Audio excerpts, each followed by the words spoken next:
This is the City of Waupaca, third Tuesday of the month, City Council meeting. Okay, as you guys all know, before the regular scheduled City Council meeting, we have a public hearing that we need to take care of. And I'll just go ahead and call that public hearing to order. The purpose is to place permanent zoning classification on Fable's LLC, Scott Fable, Grand Seasons Drive, and better, the description is parcel number 34-25-22-10. And then I'll call that meeting to order, and I'll ask Sandy to take roll for us. Brian Smith. Here. Steve Hackett. Here. Lori Chestnut. Here. Paul Hagan. Here. Alan Keeland. Here. Scott Berchatsky. Here. Dave Here. Peterson. Here. Paul Mayo. Here. Dimitri Martin. Here. Mary Fair. Here. And Eric Olson. Here. 10 present, we have a quorum. Okay, so again, the purpose of the hearing is to just put permanent zoning to find out if anybody has any objections or wants to give testimony in favor of putting permanent zoning on this property. If you remember at our last meeting, Mitchell Swenson is now joining. All right, hey Mitchell, how are you on the phone? Mitch, can you hear us? Yes. Okay. I'm so on you're the phone doing- now. Okay, awesome. We can hear you well now. All right, so what we're doing is just changing this from a temporary zoning when it was annexed into the city to a permanent zoning. And we're just trying to find out if there's anybody that would like to speak in favor of this or in opposition to the zoning classification, the permanent zoning classification. As far as I know, we have not had anybody that has called the city wanting to speak for or against. That is correct. We have not heard from anybody. Okay, so is there anybody on our meeting tonight that would like to speak in favor of the zoning change?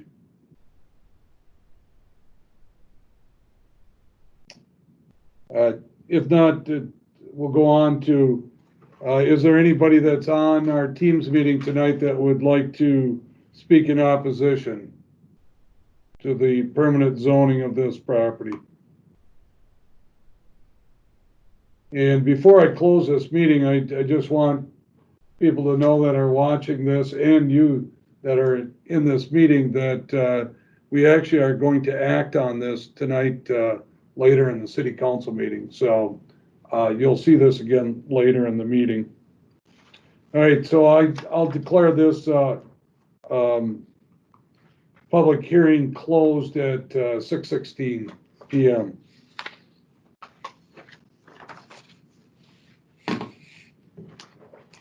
All right, let's call the regular city council meeting to order. And I'll call it to order at 6:16 p.m. And we'll begin with the Pledge of Allegiance. All stand. I pledge allegiance to the flag of the United States of America, and to the republic for which it stands, one nation, under God, indivisible, with liberty and justice for all.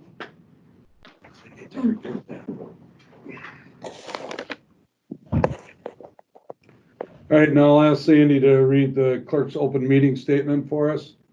This meeting and all other meetings of the Common Council are open to the public.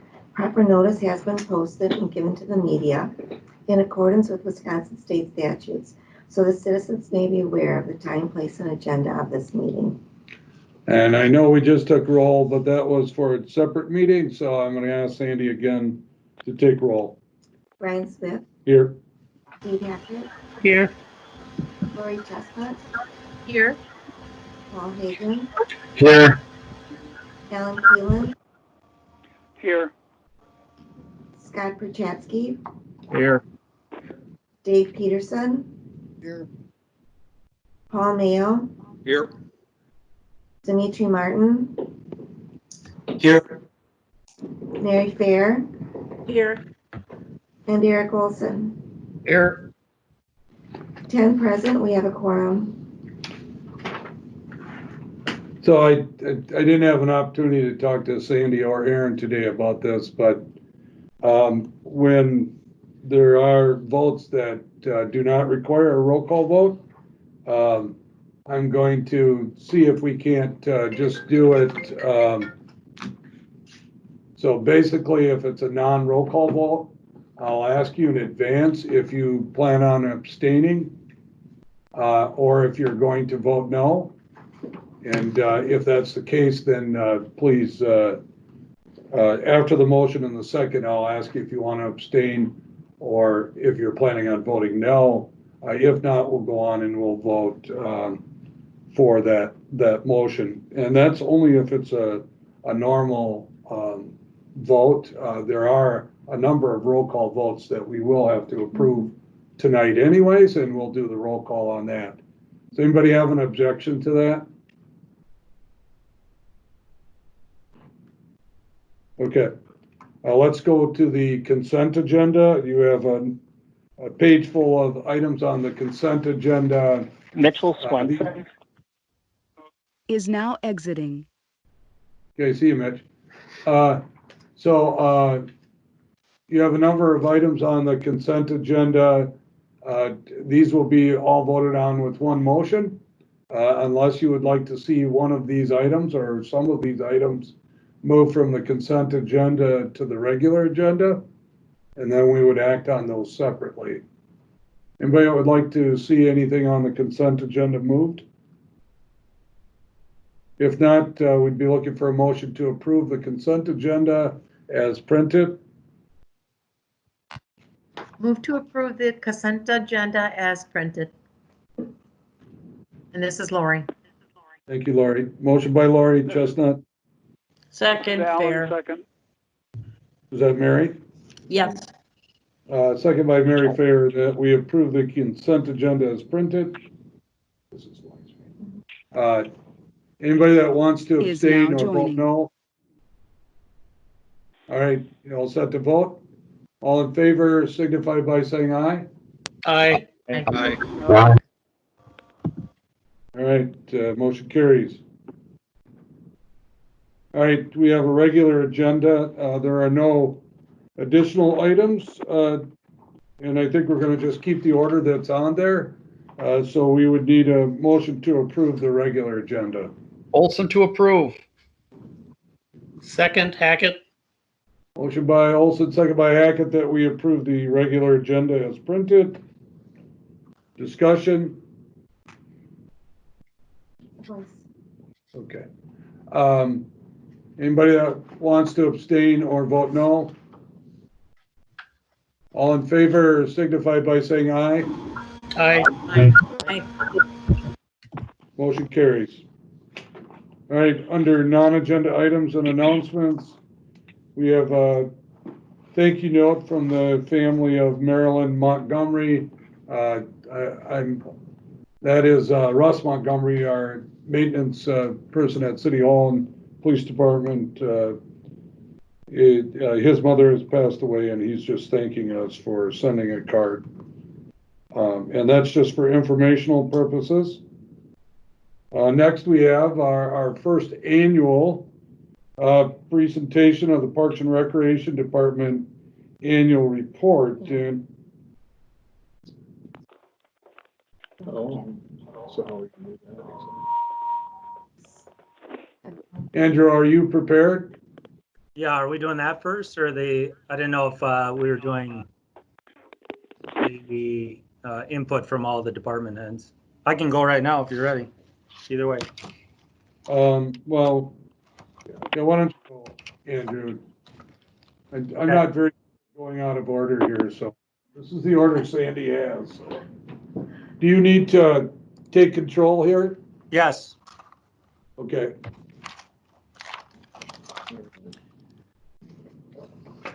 Okay, give us a second here. And Just hit allow. You should have access soon. If you don't, let me know, Andrew.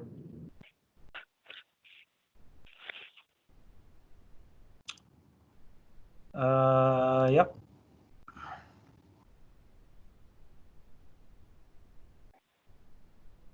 all right, so Andrew Whitman is on, everybody. Yes, thank you, Mayor and council members. So what this is this is a new annual report. You guys haven't seen one from our department since I've been here, and we wanted to just put something together that shows some of the things that we're doing in the past year in our parks and our programs and all of that. So we do have some hard copies made up for you, and hopefully at the next meeting that we're in person, I will hand those out to you and make sure that you get a copy of that for you to take. So what we tried to do with this as I start scrolling through is really not make it a book that you have to read. It's a lot of facts and figures and different diagrams and pictures to illustrate better the things that we're doing. So you'll see a great team here that makes all this stuff happen that you'll see in here. So we wanted to make sure we recognize all those people who help us with that as well.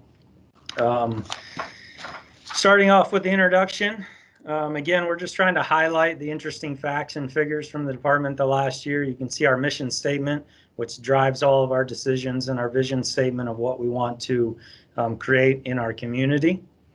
Again, lots of pictures and things for you to take a look at. We start off with some of the fiscal information about our department.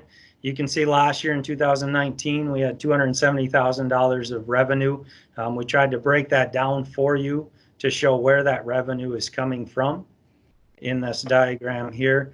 And so you can see most of it comes from intergovernmental.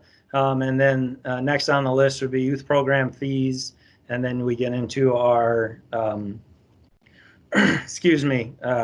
concessions and our memberships and shelter houses and that kind of stuff. So we also have the expenses and the breakdown there, so you can see where that money is going from our department, and where it's all going throughout. Next on the list to try to show you is this is our parks information, and if you didn't know, for those that didn't know, we have 240 acres of parks that we maintain and take care of. We try to highlight some of the interesting things and the unique things that happened the year before. One of the awesome things that happened is at Lakeman Field, the Waupaca Lakemen won their 16th Grand Championship.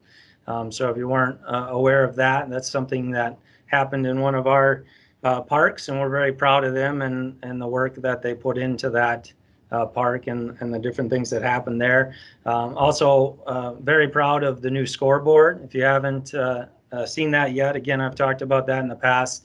At Lakeman Field, we have that new scoreboard. That's in honor of Louise Dayton, made possible by some big donations by Ken Dayton and some other companies in the community. So those are just some high-level facts and figures about our parks.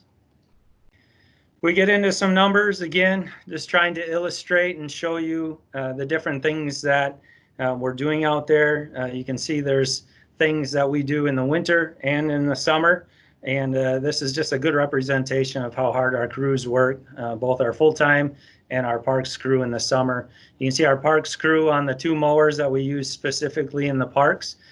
They put on over 550 hours, so those guys definitely know what it's like to mow some lawn by the end of the summer, and they are working hard throughout the whole summer.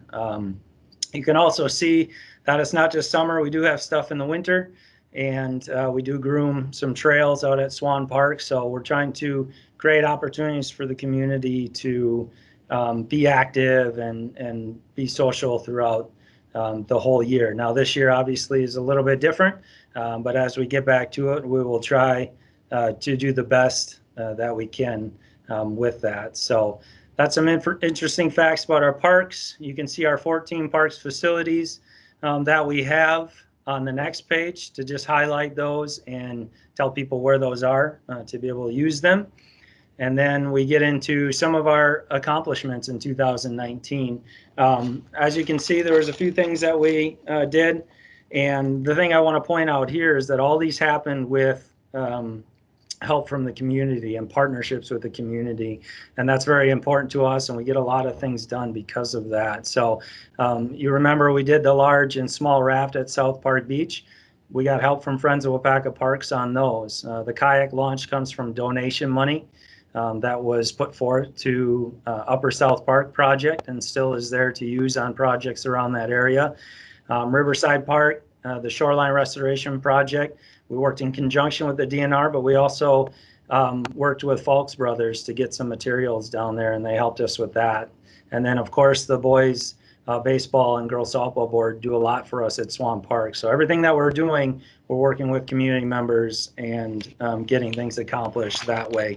And I'm proud of that, but I'm also thankful to the community and all the help that they do provide us as we try to get good things accomplished in the community. Another area for us is the park shelter rentals, and this just gives a breakdown of the months and the different shelters that we do rent.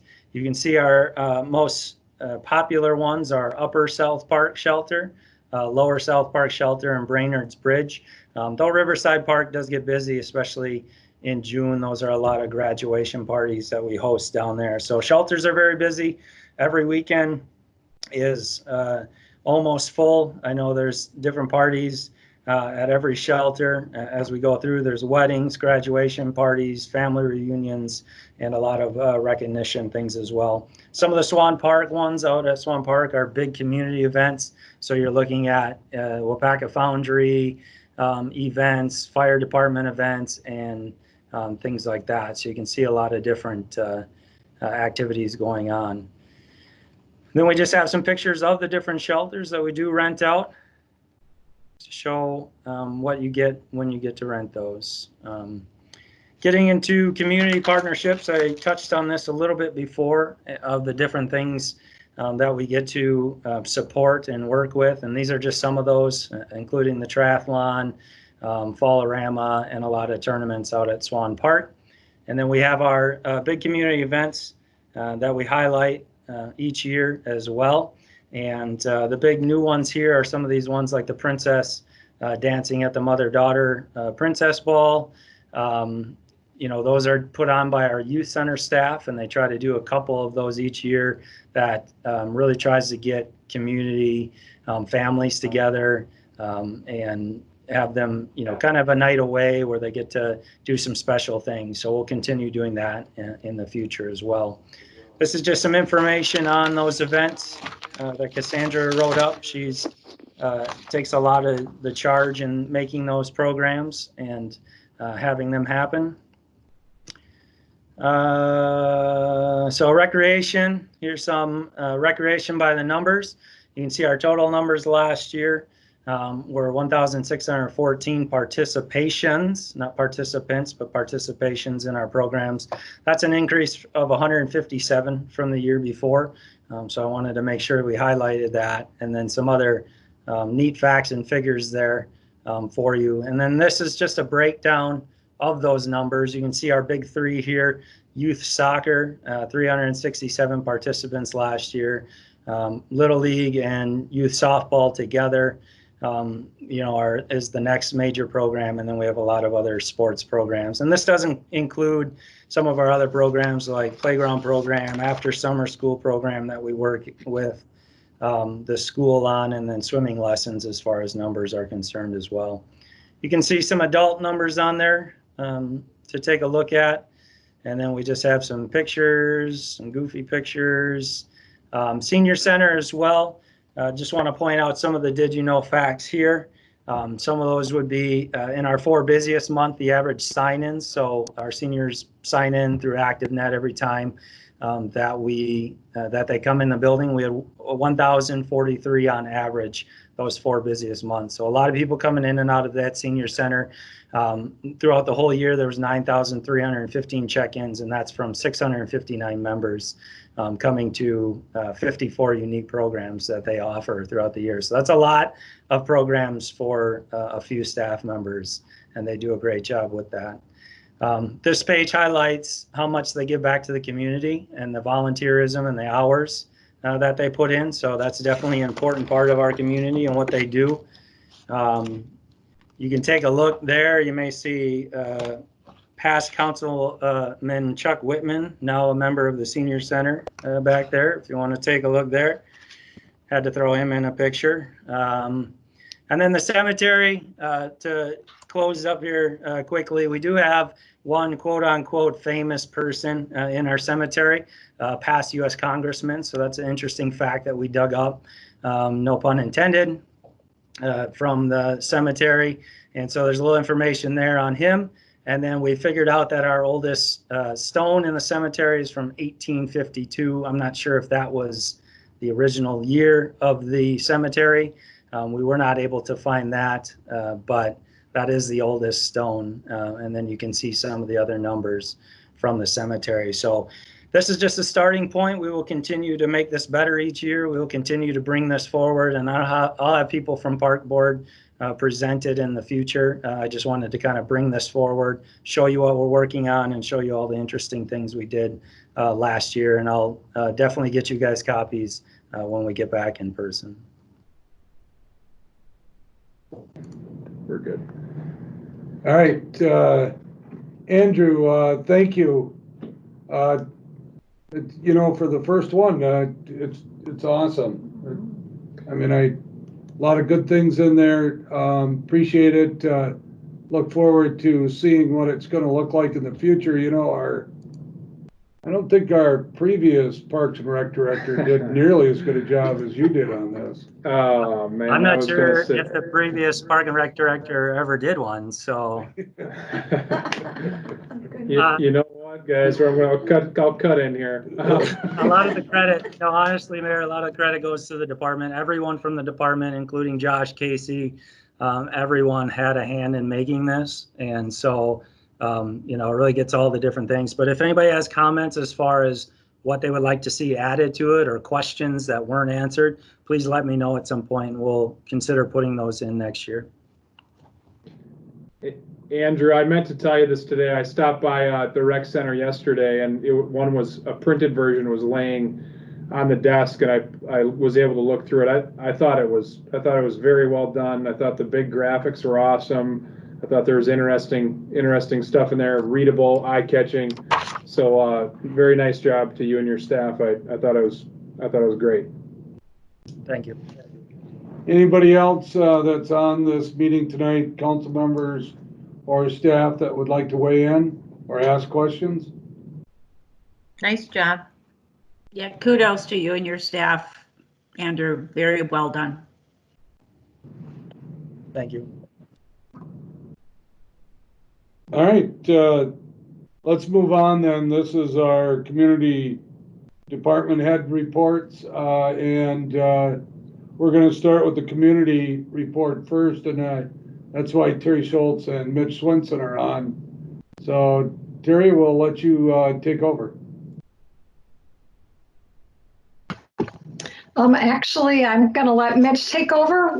He wants to give a small presentation on the 2019 tourism impact numbers, and then we're going to talk just a second about our celebration certificates that we're doing. So Mitch, I'm going to let you take over.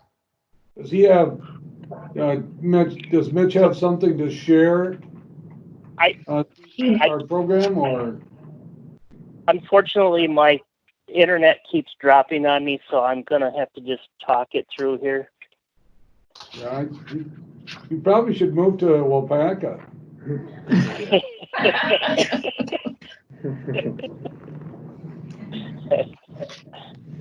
I could hold up my copy. Okay, Well, that's fine. you could do. Okay, so just the Wisconsin Department of Tourism recently released their numbers from this last year, from 2019, and Wisconsin saw a major boost in tourism spending. There were 113.2 million visits, and those travelers spent $13.7 billion, billion with a B. And of course, we're going to see a little different story this year, but I'm going to just kind of jump over to the Waupaca County snapshot. And so there was $22 billion in total business sales and $13.7 billion in tourism spending. And they break that down. They work with a company called Longwoods International that does this analysis. And unfortunately, we can't just do it, or we don't have numbers for just the city of Waupaca. It's the Waupaca County wide numbers. But so for the 2019 for Waupaca County, $155.8 million was spent, and that was up 2.62% from 2018. And then direct visitor spending was up 2%.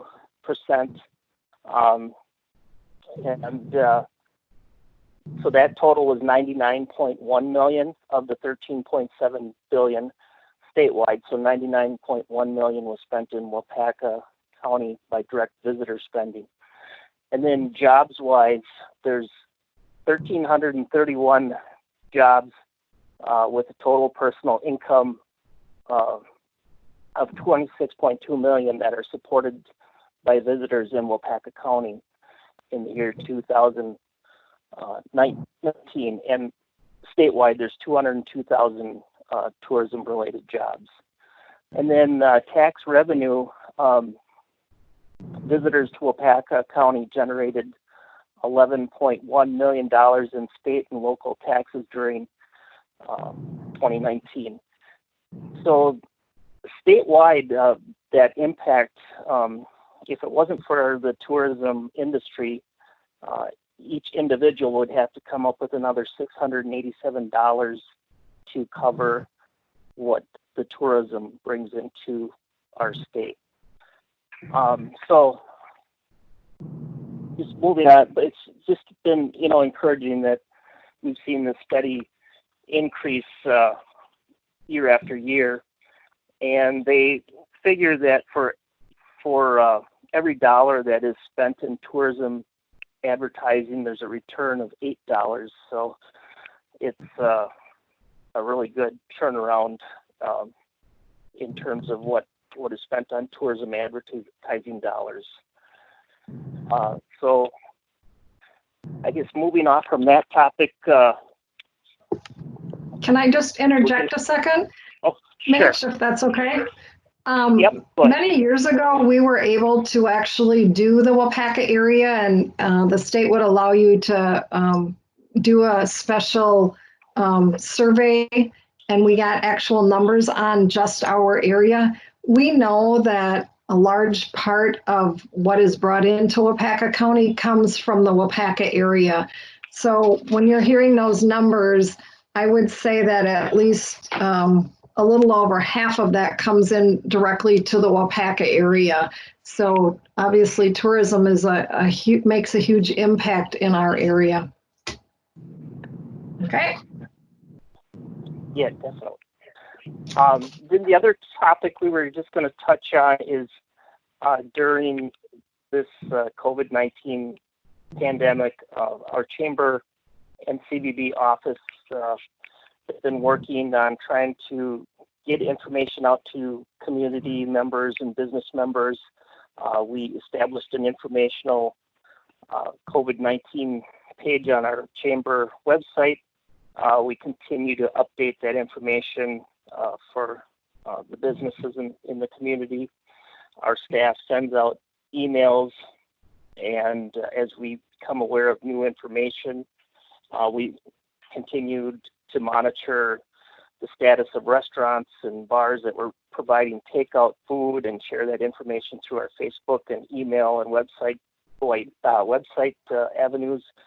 Our staff has done a number of webinars and Zoom meetings with kind of our counterparts in other cities and communities and counties around the state to see, what's going on in their area and trying to share knowledge and information and such.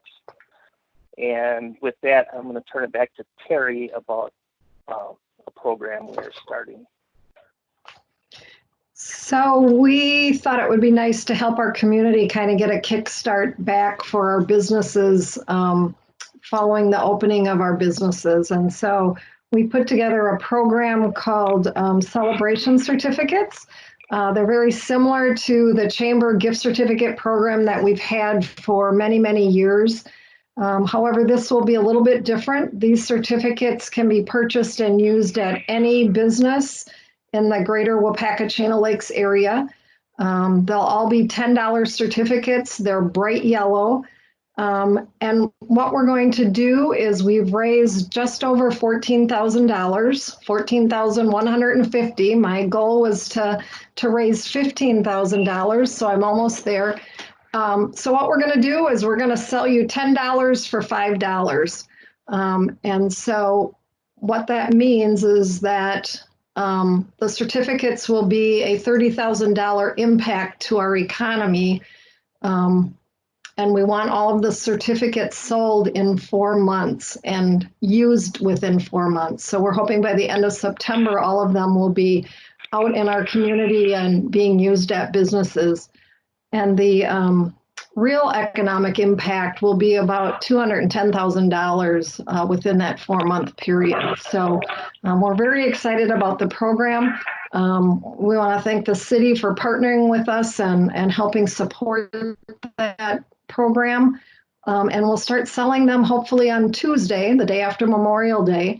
And so you can purchase up to 200 certificates a day.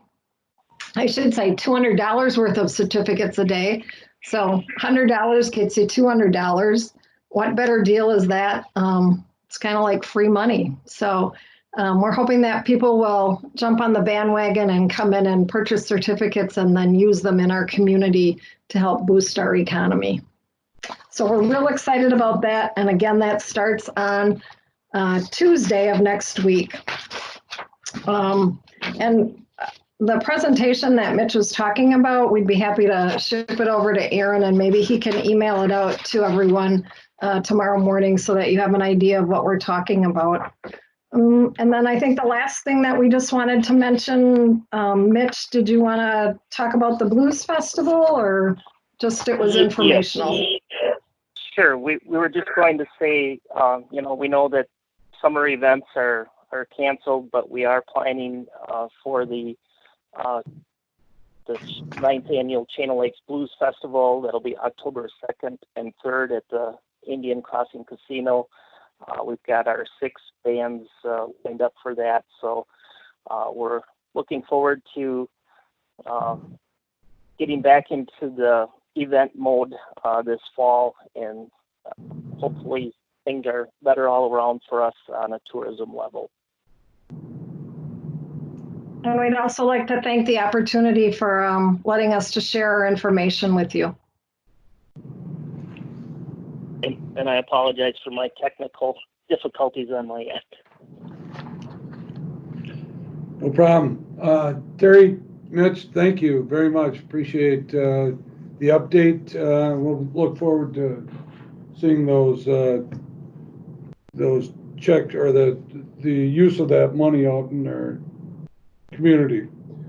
Terry, feel free to send me those documents. I'll share them with all council members. Okay, I will do that. Thanks. Thank you.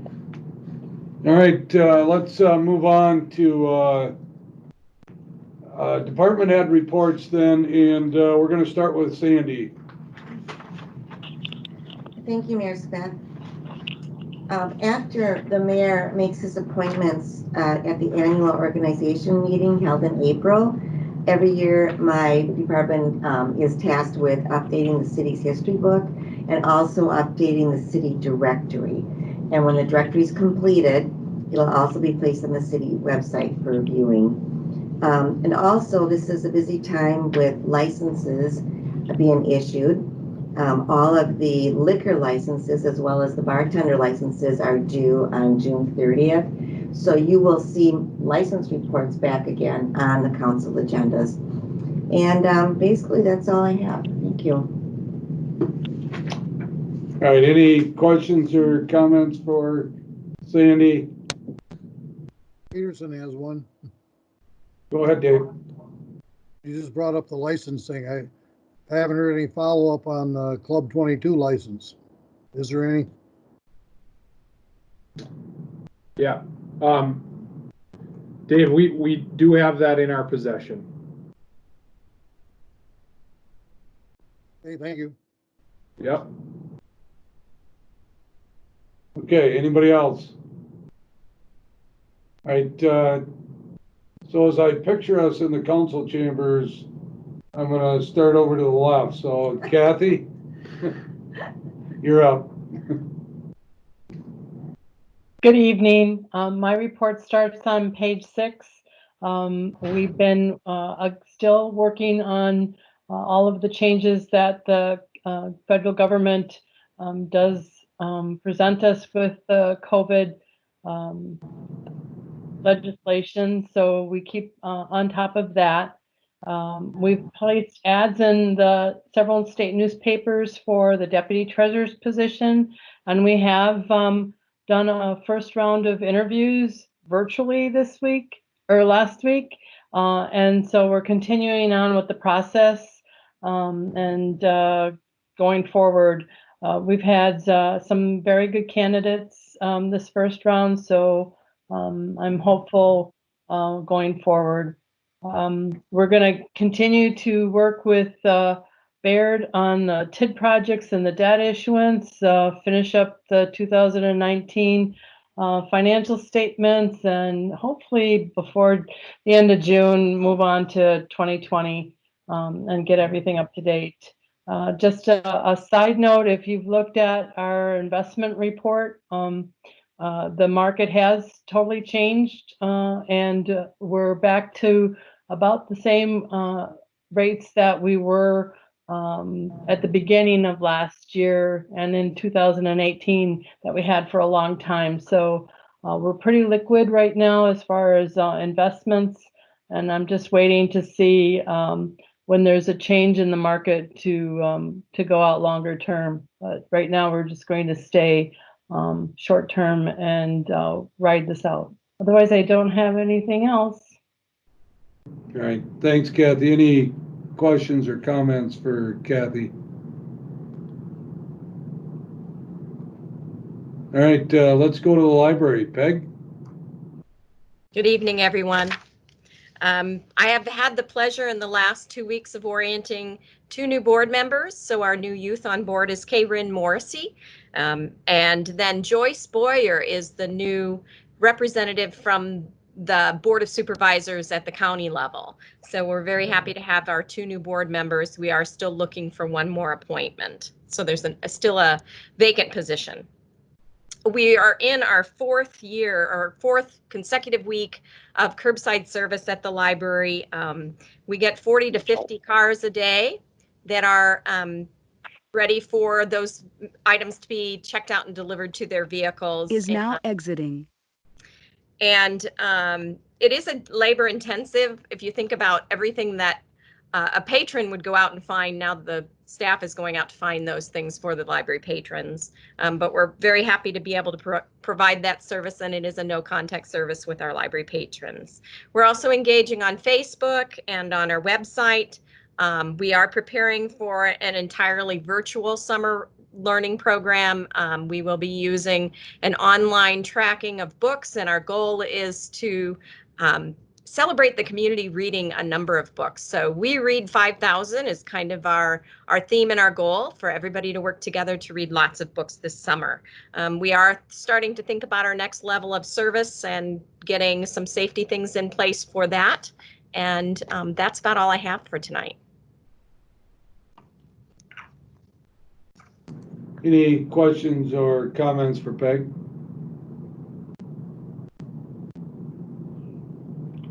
All right, let's move up to Morton Street here. Justin? Thank you, Mayor. As usual, starting the wastewater side, our aeration project, which is our next big project down there.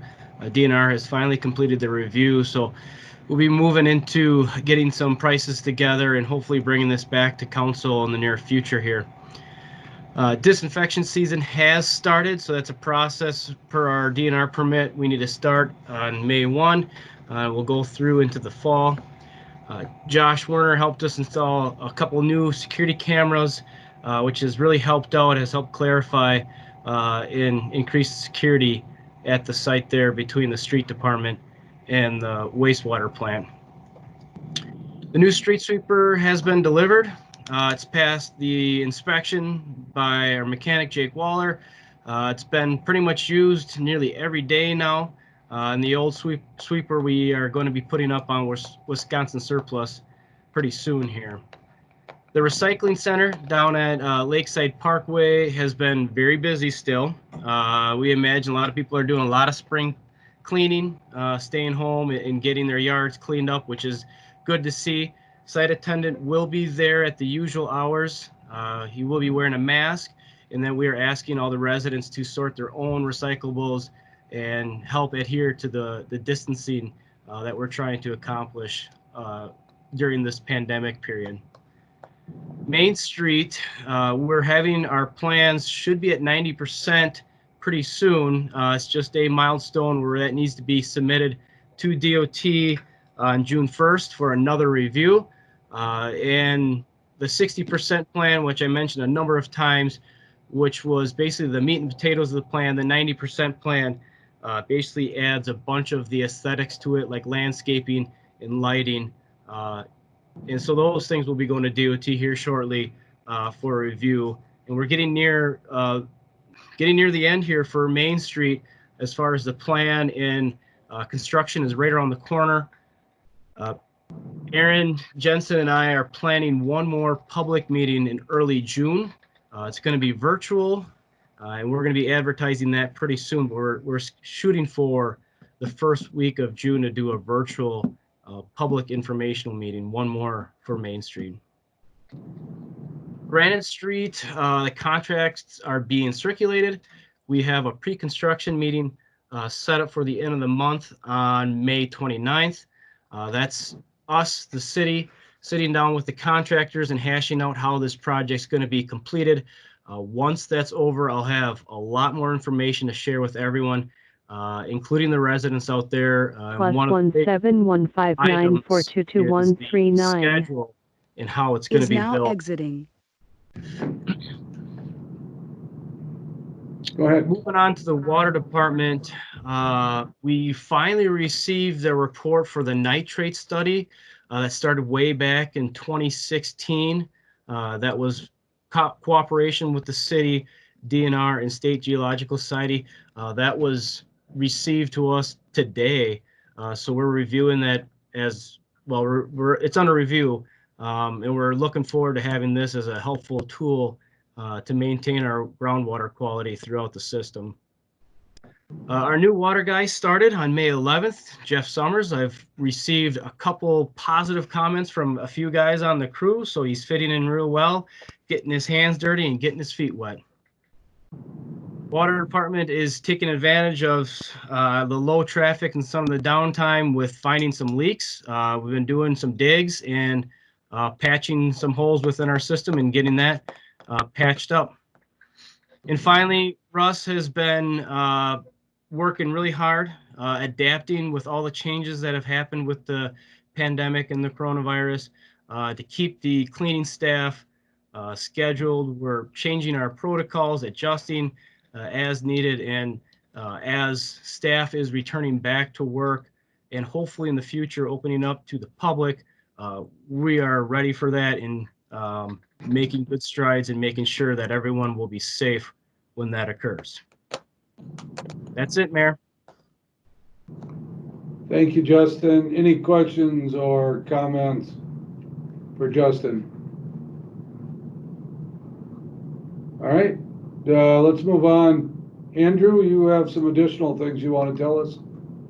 Sure. Thank you, Mayor, Council members. So obviously some things have changed as far as COVID-19 is concerned in our state and our county. Just a quick updates on some things that we're moving forward on. After the last announcement from the county, we did reopen playgrounds. It was stated, and we'll put up signage in the playgrounds that state that we do not have the ability to clean those on a regular basis. So we have to use those at your own risk. We plan to start opening bathrooms on a different schedule this weekend. They'll be open a little bit less than we normally would, but we'll also be cleaning them more, and we will post that on those bathrooms as well. So we'll be going through at least twice a day during those limited hours to make sure that they're staying clean, and we'll let the community know about that as well. Conversations will continue as far as shelter rentals, programs, and other things at this time as we try to just sift through everything and make sure we're making good decisions that keep our community members safe and are following all guidelines that are placed upon us. So those will continue moving forward. A couple things outside of COVID-19 to not continue to talk about that all the time. We are moving forward with our lake management plan. This is new, so we did work with Ontario LLC in the last week to set up a planning committee meeting, and we'll do that virtually and start moving forward with that. And they'll start coming in here real soon and doing some of the surveys and sampling in our lake, so you may see them around in the next couple months. And then another thing that we're working on to help support the first responder community is we're going to do a virtual race here pretty quick. You'll see that coming out in the next couple weeks. And so what it will be is a virtual race. We have some partnerships already with sponsors and in the community, and everyone that participates, they just have to show us and document that they did. We're going to do 19.6K, so COVID-19 0.6K. And so if you do those things, you get your medal, and then all proceeds and sponsorships are going to go to the COVID-19 response fund at Theta Care, and that will help come to help Waupaca be prepared and continue to get the things that they need. So you'll see that coming out soon. We're going to do that. Hopefully we get a lot of participation. We can make a big donation over to Theta Care and support them in their effort to continue to work on that. So those are some of the things that we're working on. That's it. All right. Thank you, Andrew. Any comments or questions for Andrew? Andrew, it's Lori. I have one. I was asked if you're going to open the batting cages. So we did have some limited batting cages open before, and yes, we do plan. We did put in the bases at the fields, and we'll put up some more batting cages. And that's not an indication of any decisions on programs. It's just an opportunity for families to continue to follow the rules and be in the parks and try to get out of their houses and be active. Thank you. Anybody else? Thanks, Larry. All right, let's go to Josh, IT. Okay, a number of things to talk about with the Waupaca Online side of things. Starting May 1st, our staff resumed doing installations at customer sites. Big takeaway there is we're sending out staff one person at a time, one person in the truck, and they're not allowed to enter the customer house. And you can see the full plan that we're following. It's in the packet. Starting next week, we're going to start basing our part-time staff back in the office on a limited basis. Everyone's going to be taking a turn to individually be based out of the office one day per week so that we don't have 2 or 3 people sitting around in the office. And some staff will still be based at home on certain days, but still expected to go out and do work. So just because of the limited space in the truck and basement, we're kind of staggering how the schedule's set up and where people are based out of, just to keep some distance. Ralph and I are meeting with a landowner tomorrow east of Manawa regarding a potential land lease to put up a tower. It sounds pretty positive talking with the owner on the phone, so hopefully some information at a future meeting about that. I think I've alluded in the past to talking with Dave Teal at the Waupaca County Economic Development Corporation on a project using some funding he has, in which we put up some towers to expand to more rural areas. Dave's still moving forward with that. And we've got 2 potential locations picked out for those towers, and those would both be on county-owned land. So there'll be more details on that as soon as that moves along. And if you've been watching the news, Clintonville schools were on some of the Green Bay TV stations as their students got sent home. They found out how poor internet coverage is in that part of the county. And we've attempted to get in contact with the school district to get some data about locations or where the most need for internet is, and the school district's not willing to share that data per se, so we're still trying to pursue something there. I'm not saying Waupaca Online's the sole solution to have internet to every school, every student in the school district, but it's one of those things that we're all about, expanding to the rural areas that are underserved. So we're trying to look into that as well with some of these other projects we're working on, and some of these might work well together. On the IT side of things, I'm almost done with this year's new computers and rotating some of the used ones around, which probably would have been done 2 months ago if the COVID situation wasn't here. Is now joining. 6 new doors added to the access control system. New security cameras have been installed. And then I did some network upgrades, both of the cabling and the switches and network equipment at the wastewater plant and street garage. And our access control manufacturer offered their certification class for free over the month of April due to COVID. So I took that class and received certification in the system that we're using. And that's all I've got for updates. All right, Josh, thank you. Any questions, comments? All right, let's go to Aaron. All right, thank you, Mayor Smith. My report can be found on page 52 of your packet. A couple of things I want to touch on that have also been in a couple of your newsletters lately.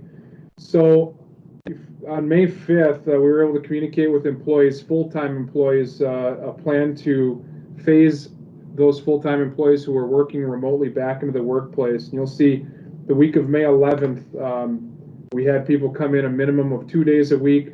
Week of May 18th, a minimum of 3 days a week. And then after Memorial Day, so coming up after this weekend, they will be back in full-time as they were before. A couple of things that has allowed us to do is it's allowed us to put things in place to make sure it's safe for them to come back. It's allowed us a little bit of a lead time for ordering some supplies such as masks, gloves, antibacterial, hand sanitizer, all of that kind of stuff. And has also allowed us to have conversations with our department heads on their facilities and making sure there's some sort of a comfort level before everyone's back at one time. Another thing that this allowed us to do is really start planning for public opening, whenever that may be, and we'll get into that a little bit later, at each facility. It's hard to plan those facilities when you're sitting, at home in a remote capacity. So we've had some really good conversations this week about some facilities being open from a public standpoint. And I think just being here in the facilities has allowed us to do that. So the staff has been incredibly good to work with as this plan has kind of come forward, and they've asked good questions, and so I give them a lot of credit through that. The other thing I want to touch on is, we've been through a lot of changes here last week with the striking down of the Safer at Home order, and then the 24 hours later, the order of the WEDC guidelines and the requirement to follow those guidelines that was set forward by Waupaca County Public Health Department. So we spent a lot of last week kind of being a resource for businesses, getting information out, making sure we understood the information on how people are to operate moving forward. And then over the weekend, we were able to take a little closer look at what do those WEDC guidelines mean for us in our public facilities, as public facilities is specifically spelled out within those guidelines. We took a look at those guidelines, and then we highlighted the things that maybe weren't in our plan to bring employees back and said, hey, what are we missing here? Or what have we not yet accomplished in our plan to bring employees back? And we want to make sure that we're covered and that we're prepared under those guidelines before we look to open anything up. So that's been a lot of our time. Another kind of a lighter note, senior banners, our Public Works Department and Roger Hansen has been working with some parents from the school, and obviously the seniors at Waupaca High School have had a less than ideal senior year. One thing I think the city's helping out with that I think is really cool is there will be some banners up on light poles around the city, most of it in the downtown area, and those will be put up sometime in the next week and a half out of imagine. So it's something to kind of look forward to. Other than that, I don't have anything else, but I'm happy to answer any questions if anyone has any. Any questions or comments for Aaron? I have to tell you, my memory obviously is not that good because I skipped right over Chief Ozell. So, Brian, you want to go? I will. I'm sure somebody texted you that you skipped me. Yeah, I got kicked.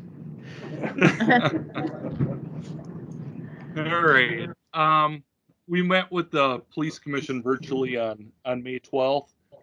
During that time frame, Brian Gildevan was reelected as the chairperson and Jim Schultz was reelected as secretary.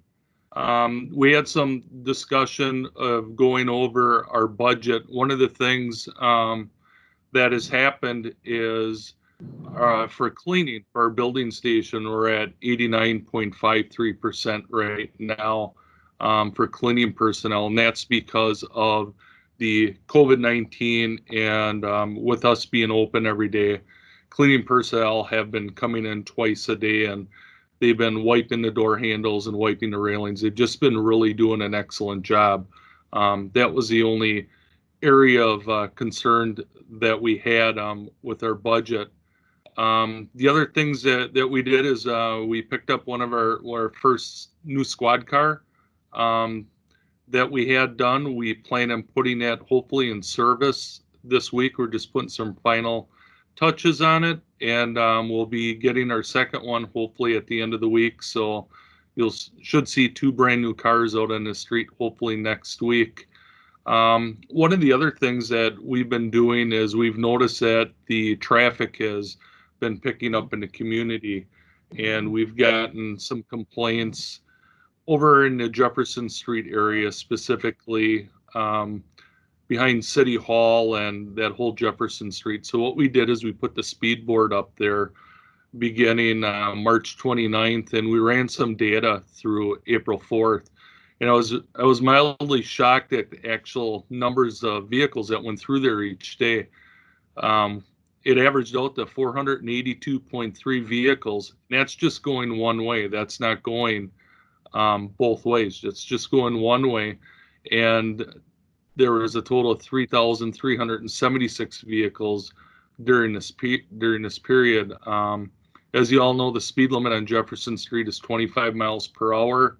And what's nice with the speed board is it tracks all the speeds the way we have it set up. So the minimum speed that we had was 5 miles per hour, and the maximum speed during that period was 32 miles per hour. So according to the math skills in the computer program, when they averaged all that out, the traffic volume ended up being at 12.58 miles per hour with 50 percentile being 11.93, and with the 85th percentile of all the vehicles, the average speed being 16.62 miles per hour. You know, that's a little bit 8-9 miles an hour underneath the speed limit, which I think really tributes to the people in the community recognizing that area of pedestrians and that are walking there. So it's really good to see that with less vehicles that we have had parked behind City Hall, that the speeds are this low, and I would expect with more vehicles being parked back there that the vehicle speed will even be less. The other part that's happened, it's really nice that, you know, the community that we do have here, they've recognized the officers working every day, not taking any days off, and being there. And Tim Lanke with the Faith Community Church contacted our department, and he wanted to make sure that the officers got some different meals. So they actually ordered in some lunches and some dinners for each of the shifts, and they got it from a local business, from the Salt and Belly, and the food was excellent. And we also got contacted by the corporate office, Little Caesars Pizza and DJ, and they brought some pizzas over on some different days for the different shifts.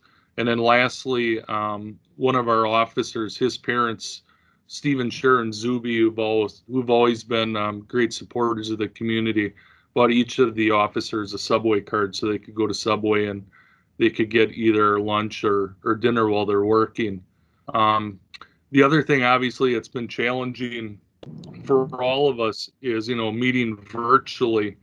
And I know working with Kathy, we've gone through some hiring processes, and the hiring processes are almost as difficult, trying to get to know somebody virtually and everything else. So this was our first hire that we're going to have of doing virtual interviews. The commission went into closed session to discuss the candidates that we had. And while doing that, there was a candidate that really stuck out. And after coming out of closed session, we went back into open session, and we'd make a conditional offer to him if he had to pass his psychological and his physical exam. And so far, he's got one of the two done. And I'm expecting for him to be on board with our department on June 1st. So that's all I have. If there's any questions, I can try to answer them. Thank you, Chief. Any questions or comments for the chief? All right, let's go on to, thanks, Brian. Let's go on to unfinished business.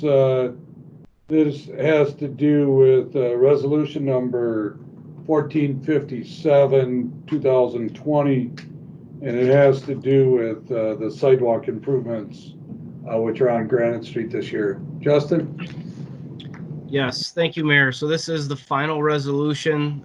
Last council meeting went through this and discussed, I guess, the ins and outs of the assessment and what it's for. This is, the mayor's correct, for our sidewalk assessment on Granite Street. So annually we do sidewalk replacements. Per our ordinance, we charge 50 or do a 50-50 cost share with the adjacent property owners, and we are allowed to assess that to the adjacent property owners per state statute. So this resolution just details all those things within the assessment. It is still a estimate of cost. If you scroll down, you will see the addresses, the parcels, and the owner names. Once the project is underway and complete, we will do a final measurement and complete the assessments at that time with a final notice. The assessments work if it's underneath $100, that should be paid within 30 days. If it's over 100 but under 500, the resident will be allowed to put that on their tax bill and pay that off over 5 annual installments.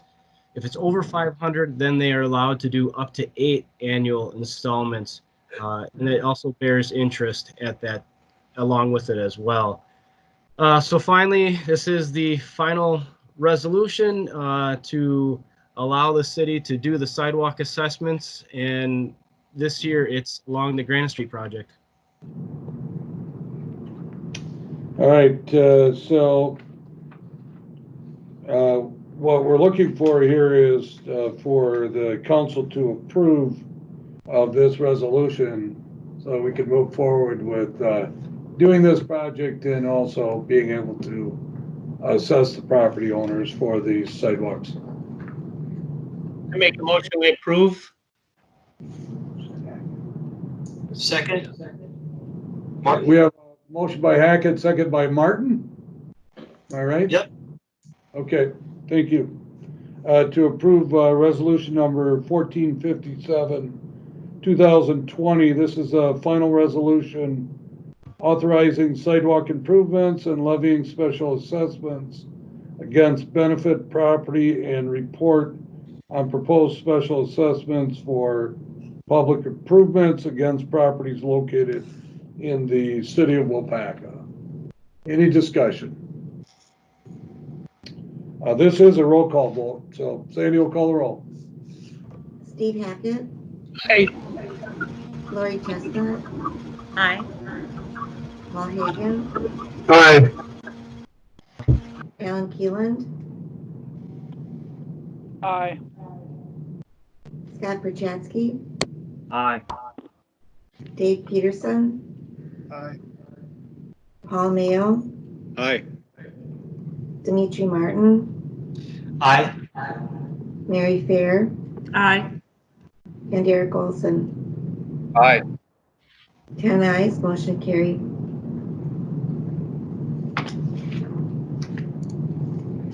All right, next up we have discussion on the city's strategic plan and consider improving or approving that. Aaron? Thank you, Mayor Smith. So first, I want to start off by saying thank you to the couple council members who got me some written communication and comments on the plan. I appreciate it. I want to just read through a couple of those comments. The first is just basically said they wouldn't change anything with the draft, but here's some comments, and I'm just going to read through those. Marketing to encourage development, marketing our city. Felt like it was important, but not sure how much attention it's getting right now. So actually, we're having that conversation right now for that person who made that comment.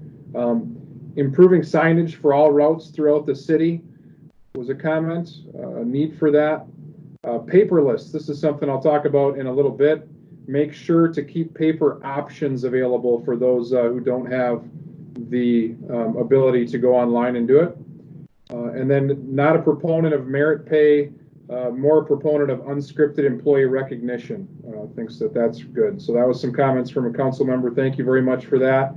And then another set of comments from another council member.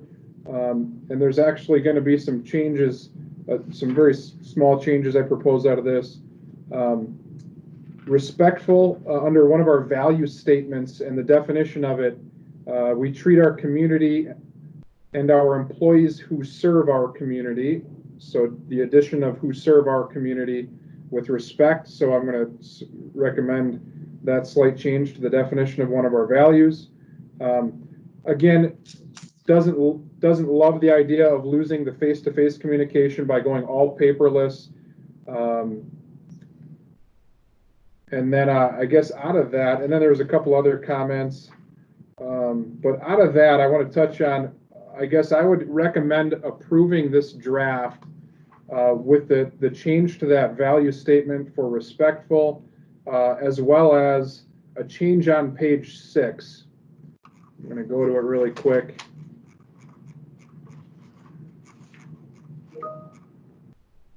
And it is under the fully utilized technology, item 2, B, and then 3. So right here on your page, it says discussion to end all paper forms and require everything to be filled out electronically. I'm going to just suggest that we remove that for the time being. Remember, this is a strategic plan that's going out, 3 years. If that's something that maybe fits better in the future, I think we could add it to a future strategic plan. But I do get the idea, not requiring everything to be filled out electronically. That was the one thing that I heard from council members over the last couple weeks, not to lose some of that. So I would recommend adopting the strategic plan as written with the change to the respect value statement, as well as that change I just pointed out for all paperless forms. Anybody would like to make that motion? I'll make that motion. Martin? Peterson, second. Motion by Martin, second by Peterson, that we approve of the city's strategic plan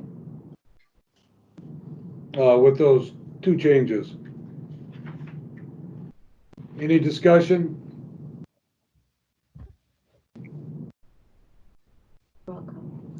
Sandy's going to call the roll.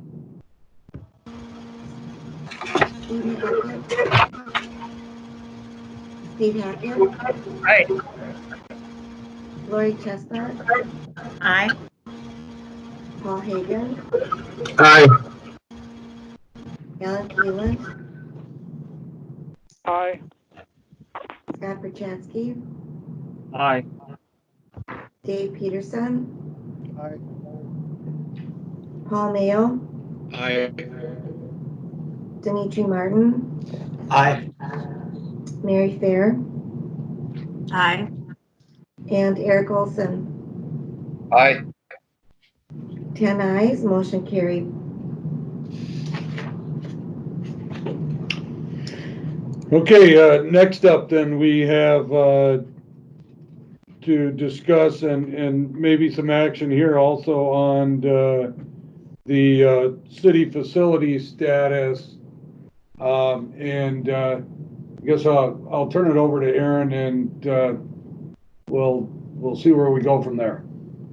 All right. So over the last 48 hours, we've had a lot of conversation around the status of our facilities and opening them to the public and what makes sense and what doesn't. What are we prepared for?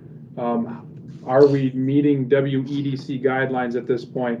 As I stated earlier in my report, we went through those WEDC guidelines, and it's my feeling that, we're following that county order. We're assisting and enforcing and helping the public health department enforce that county order, which requires everyone to follow those WEDC guidelines. And we, if we're going to open to the public, it's my feeling that we should make sure that we're abiding by all of those as well.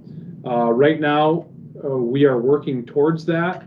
There are a couple of things that, it's right now, some of the protective equipment is slow to get to places. We did make orders last week or maybe even the week before that, and we expect a lot of it mid to end of May, and I know we haven't gotten some of it. Because we're not able to meet those guidelines as we sit here today, it would be my recommendation to have us continue to work together as department heads who manage facilities and myself to bring forward a plan that would likely involve phasing, just like we have done with bringing our remote workers back. And that plan would come forward on June 2nd. And by that time, I would anticipate that we're able to check all the boxes from the WEDC guidelines. And you might see something like we might start opening by appointment only. We have facilities that are used in very, very different ways. City Hall is used in a very different way than the recreation center is, and the senior center and the library. So how do we open them with somewhat consistency, but make sure that we're not overstepping anything with our county orders, and we're not putting ourselves in bad positions from a liability standpoint by not following our county orders. So those are the things we're talking about. And again, I would I guess my recommendation at this point for facility opening is to bring something forward on that June 2nd meeting. The only other thing, and we can go back to that, and I'm absolutely happy to answer any questions on the facility opening standpoint. But I also want to talk about, because this has to do with facility opening, and it's our open meetings, and we talked about going back to in-person meetings, and this, you know, we would technically possibly be opening our facilities to public for public input for this as well. So we talked this morning, Mayor Smith, myself, Josh, Werner, and we came up with some of these guidelines, and I just want to go through them. So if we were to start having our open meetings, committee and council, in person again, these are the things that we felt were important to consider. During this time, all city council and committee members would be sent an invite through Microsoft Teams and would have the option to join virtually if they have concerns or health concerns showing up in person. That's one. Social distancing measures would be strictly adhered to while in session. This would be obtained by using the entire council chambers to spread out our elected officials, appointed officials, and city staff. You guys probably remember that last meeting before we went to virtual. Everyone was spread out. I would envision it looking something like that, at least through the month of June in those meetings. Public input would continue to be encouraged by emailing that public input email by 3 p.m. on the day of the meeting, so nothing would be changed there. All input would be accompanied by first, last name, where they reside, and best way to contact them.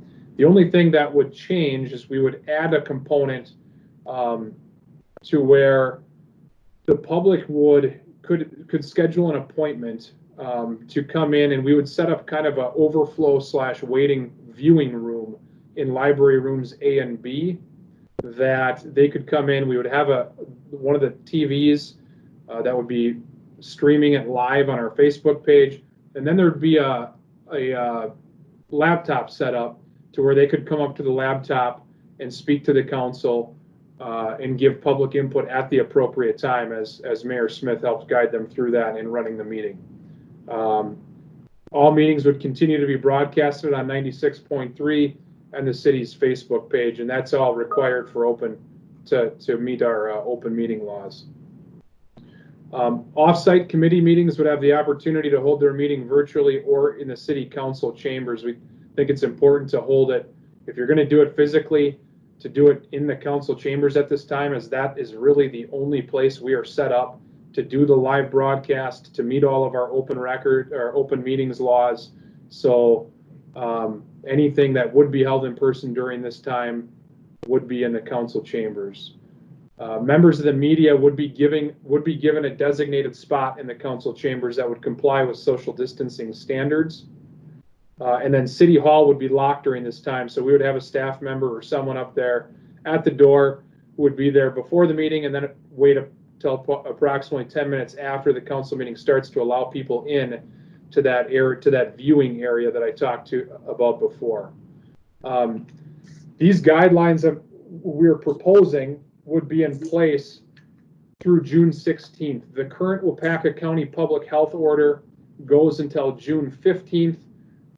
So we would want it at least through then, but we have a council meeting on June 16th, so we just felt like it would make sense to have these guidelines and standards in place until then, and if we wanted to change it moving forward at that June 16th meeting, we could do so. Obviously, all of this is subject to changes in our COVID-19 situation. I think one thing about this June 1st, June 2nd date, as we're talking about having more conversation about opening facilities and bringing people back in, that's going to give us about 2.5 weeks since the stay-at-home order was struck down. So that will at least give us an idea if there's any spikes. You know, we'll be able to see some of that, and we'll be communicating with public health and JED at the county to at least monitor that, and we would change things as needed. So that's a lot. I kind of threw a lot at you. I guess I would like to get your thoughts on the idea of the public facilities and bringing that back on June 2nd due to the reasons I kind of gave before. Any questions or concerns with that? I'd just like to say that I think that your plan is very well thought out. Kudos. Nice job. Thanks, Dimitri. I just want to make a couple of comments about this too. One is, and this was part of this was going to be under the mayor's discussion too, but we are planning a special city council meeting or a city planning commission. I'm sorry. Let me correct myself. A special city planning commission meeting on June 1st, Monday, June 1st. And I think you've all received an invite for that, especially the planning commission members. We do plan on holding that in the council chambers. We think, with the reduced amount of members that we have on the city planning commission, that we should be able to also allow the public in there. But again, we want to do that really by appointment only. So we want to know who we believe is going to attend that meeting, and so that we could set up the distancing there. But we do think it's important that we hold that city planning commission meeting physically in the chambers versus handling that virtually. So that's going to be our first test. So until June 1st, all of our meetings are going to be run virtually. And then after that, starting in June, we'll do that physically. I thought I had another comment, but I don't. So, anybody else have any comments on this?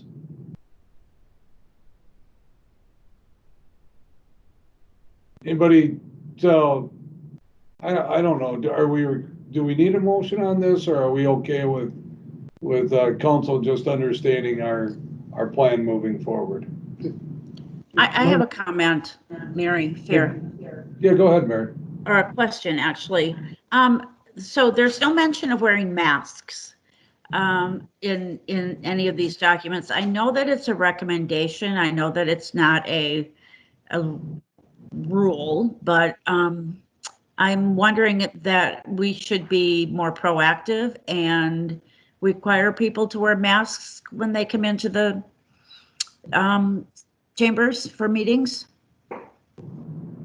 Yeah, we had that discussion this morning, Mary. Right, and I'm sure you did. Yeah, as we have. I think that added to his memo here, it should at the very least say that we recommend that people wear masks.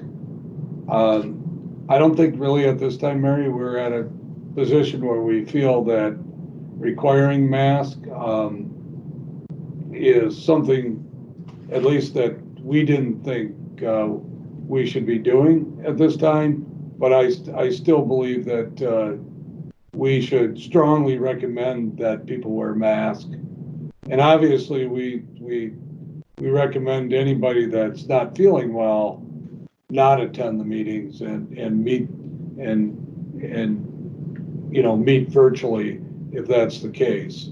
If council feels strong enough about wearing masks, or they're very concerned about people not wearing masks, I'm not against that requirement, but I don't think we felt like we wanted to go over and above what the recommendation is, and it's not a requirement, it's just a recommendation. Correct.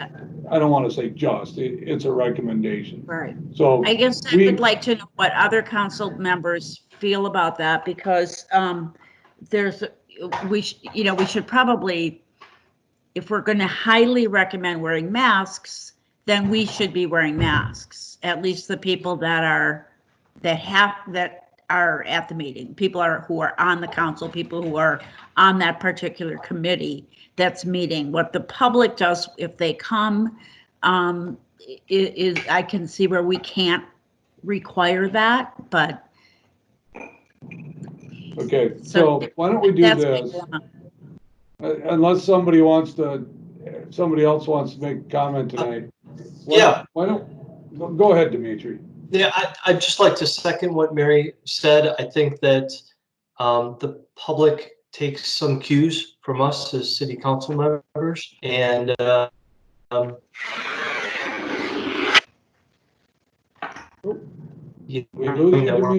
seriously in following the recommendations, then I believe that other people will be more likely to feel comfortable doing that themselves.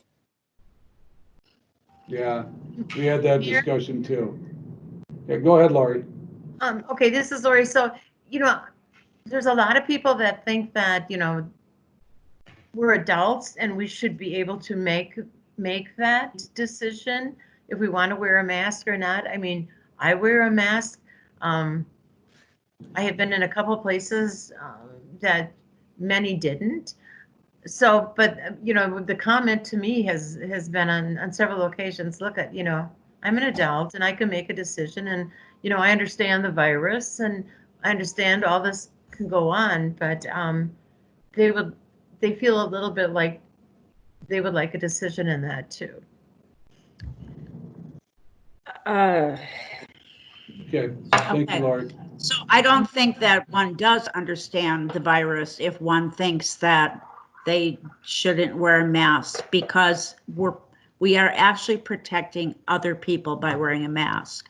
So I think we have to take a stand, and I can say that I will not come to a council meeting if there are people there if we don't wear masks. Not at this point, at least. Okay. Okay. Any other comments? I'll tell you, what I would like to do is send out basically a survey, have Aaron or Josh send out a survey to all the council members, because we're struggling with that too, quite honestly, here. And whether we make it a requirement or not, but we are, again, strongly recommending it. But I think we need to, do a survey, find out what the other council members are thinking, and we'll get back to you on that. And Mary, I fully understand if you feel that you will not attend the council meetings without wearing a mask. I will attend virtually, obviously. Yeah, okay.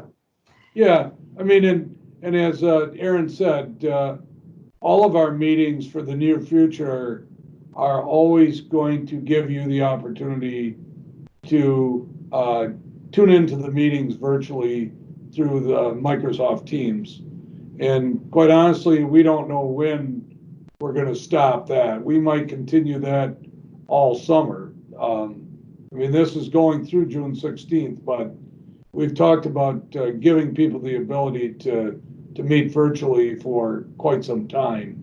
But we are going to meet, we're physically going to be meeting in the council chambers. So again, let's find out what the rest of the council has to say. Unless you are pushing for a vote tonight, and you can certainly make that motion if you'd like to.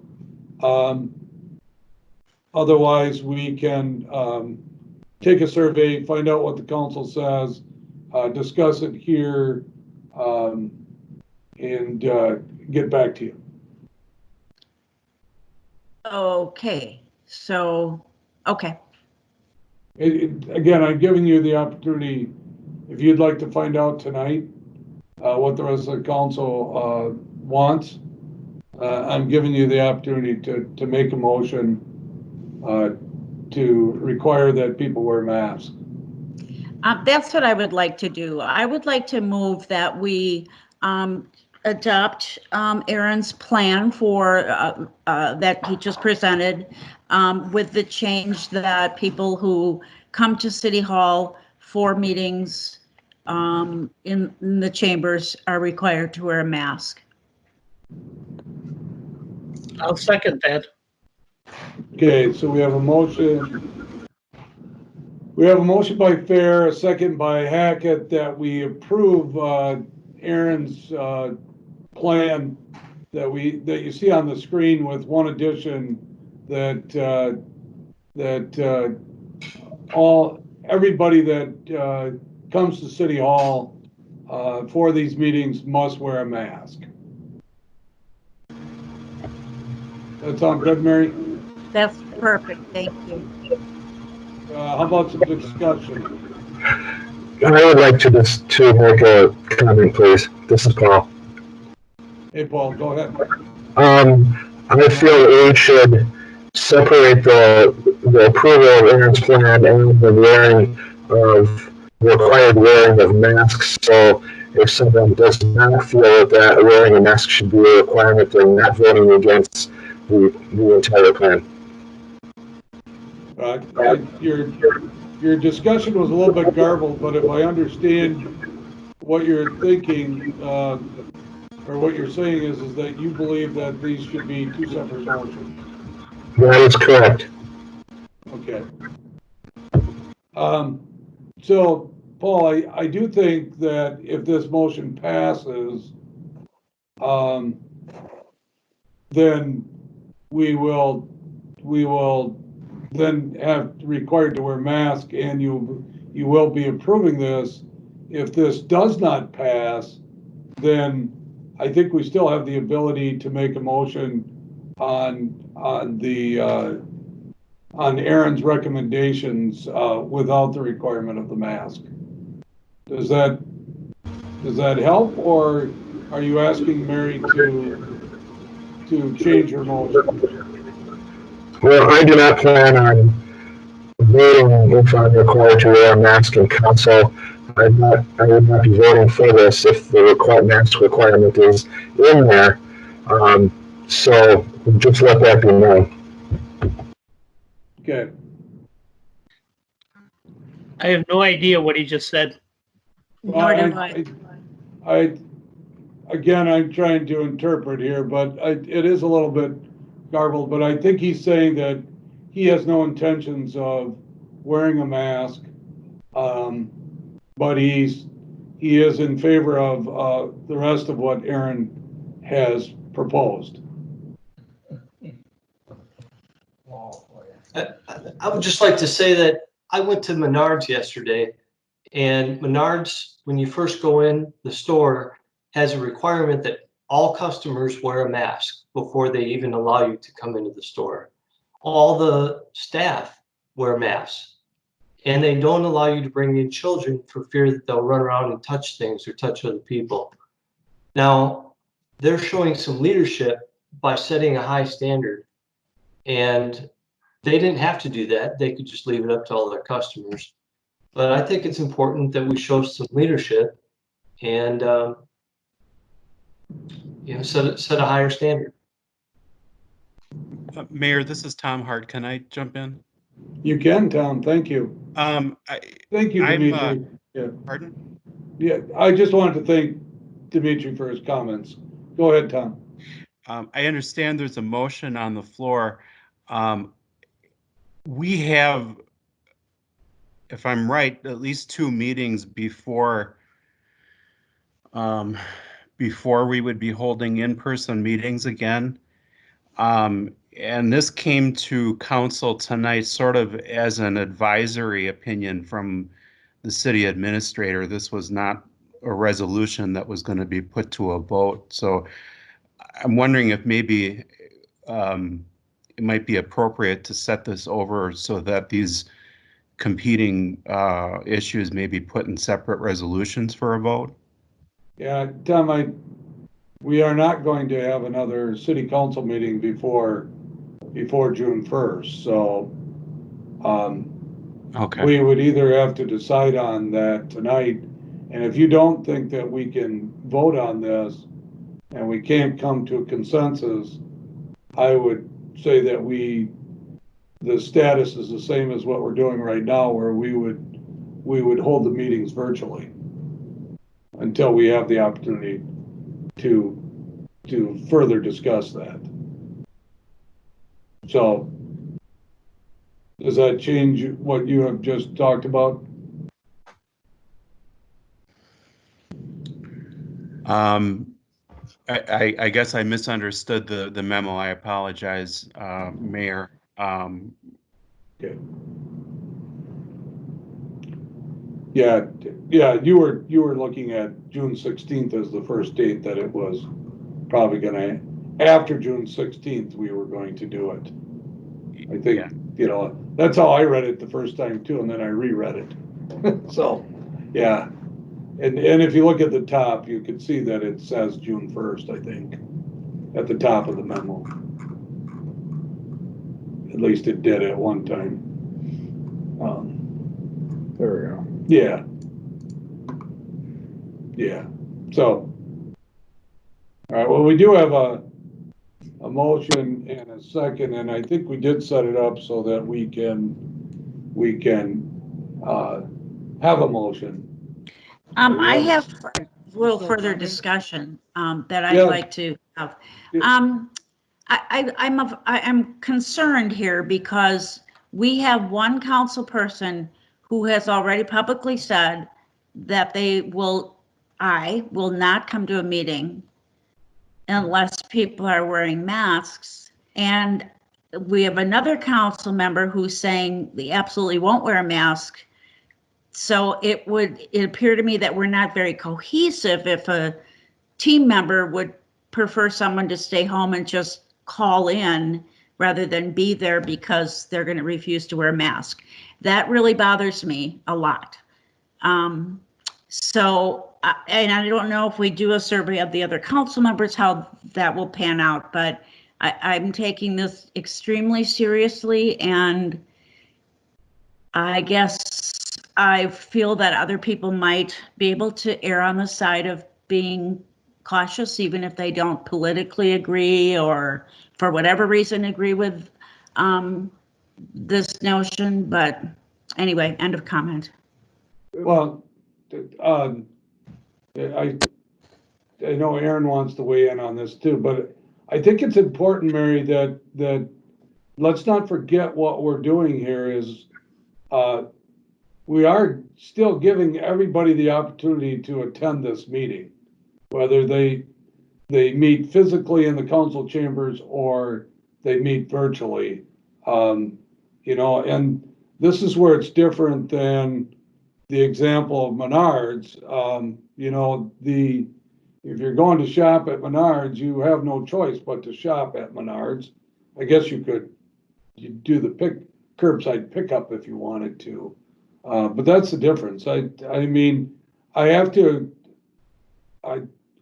personally, I think we should all wear masks. But I really think that, we struggled to make that decision this morning. And I think that we, as a council, probably are maybe struggling. It sounds like at least one person or three people are struggling with the plan of how to handle that too. So that's why I wanted to do it instead of airing it on live TV here. I wanted to do it via survey first, just to get a feeling of what's going on. But one thing I want to just clarify, and Paul, I just want to clarify what Paul said, and what Paul meant is, I'm not sure, but Paul did say that he intended not to vote for it if it was required.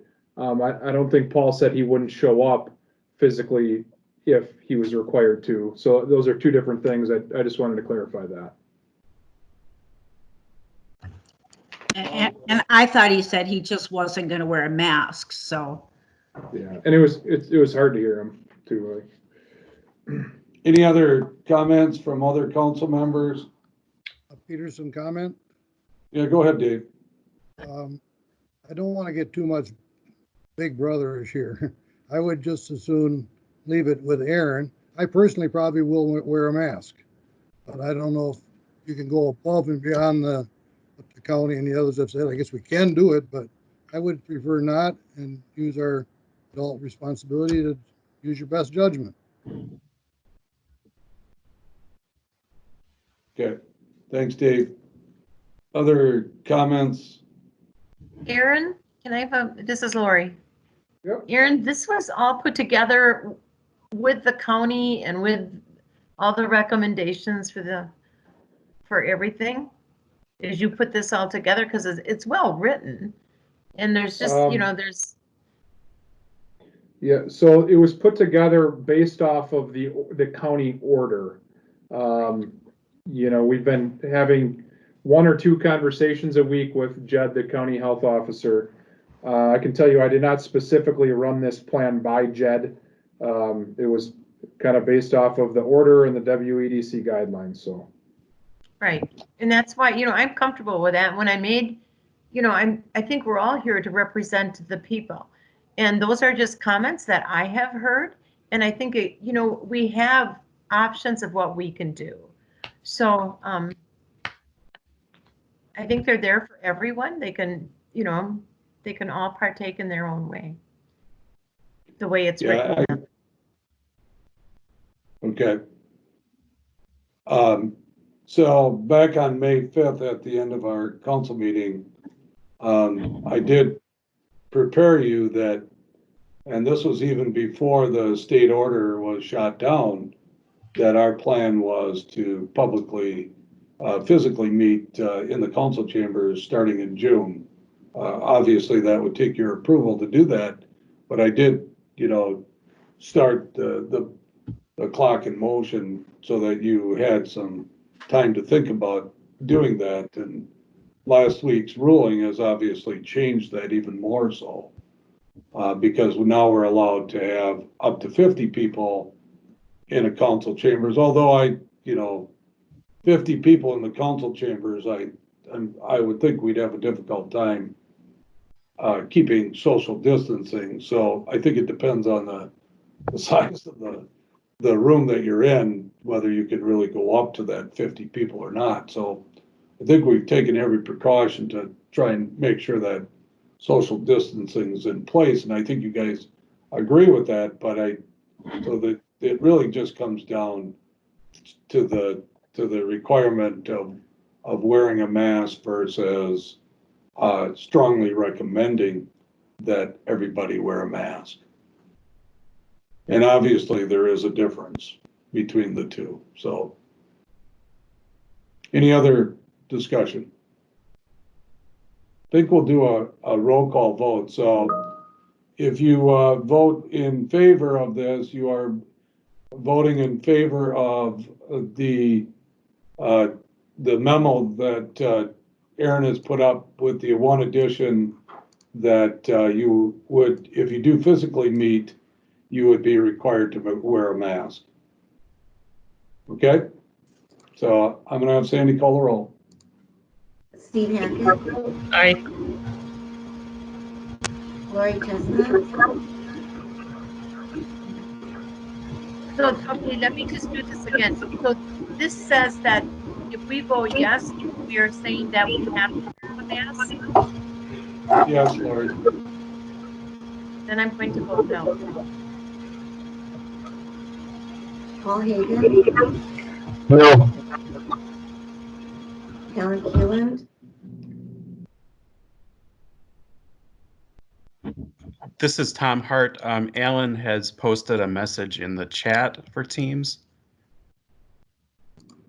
Okay.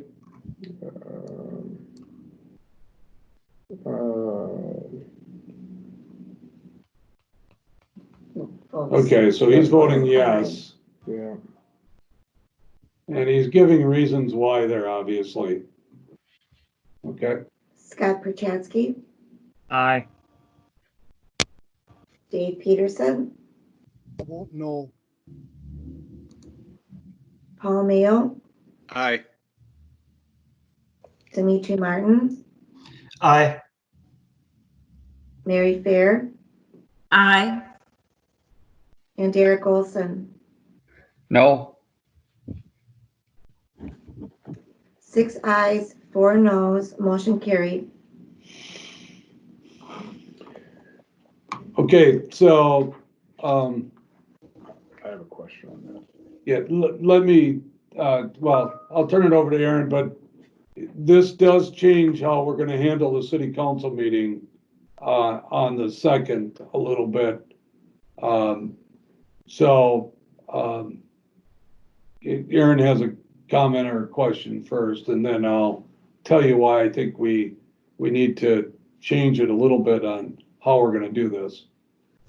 So, I guess the only question I would have is, with that vote, wearing a mask as we come in and go out of the council chambers, and possibly pass each other, things like that.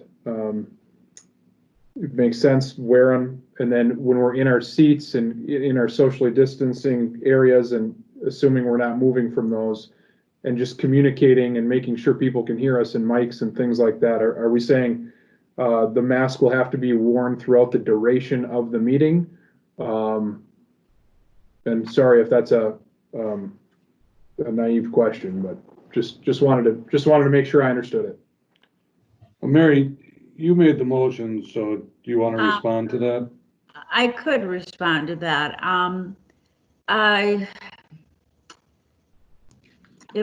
If I'm 6 feet away from somebody, that's fine for just talking. But if someone sneezes or coughs, those virus, it'll go further than 6 feet.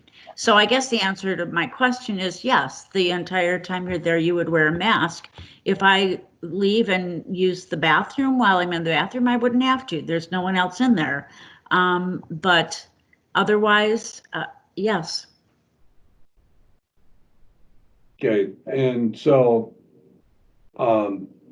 we were just talking about city council meeting, but obviously, we have other committees that this affects, obviously, this motion. So that would mean that the city planning commission meeting on the 1st, you would have to wear a mask if you plan on attending that meeting.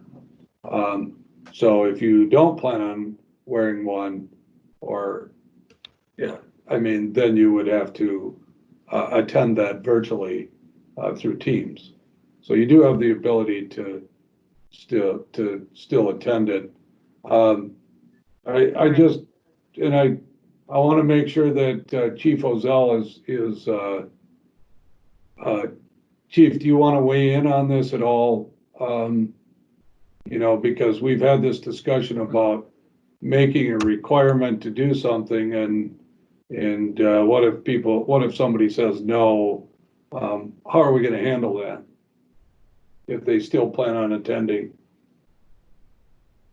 From a waffle order, or are you talking from in regards to the police commission meetings?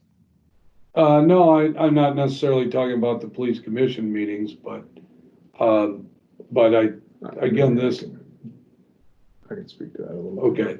So, yeah, one of the conversations we had about this, and I know Menards was brought up, and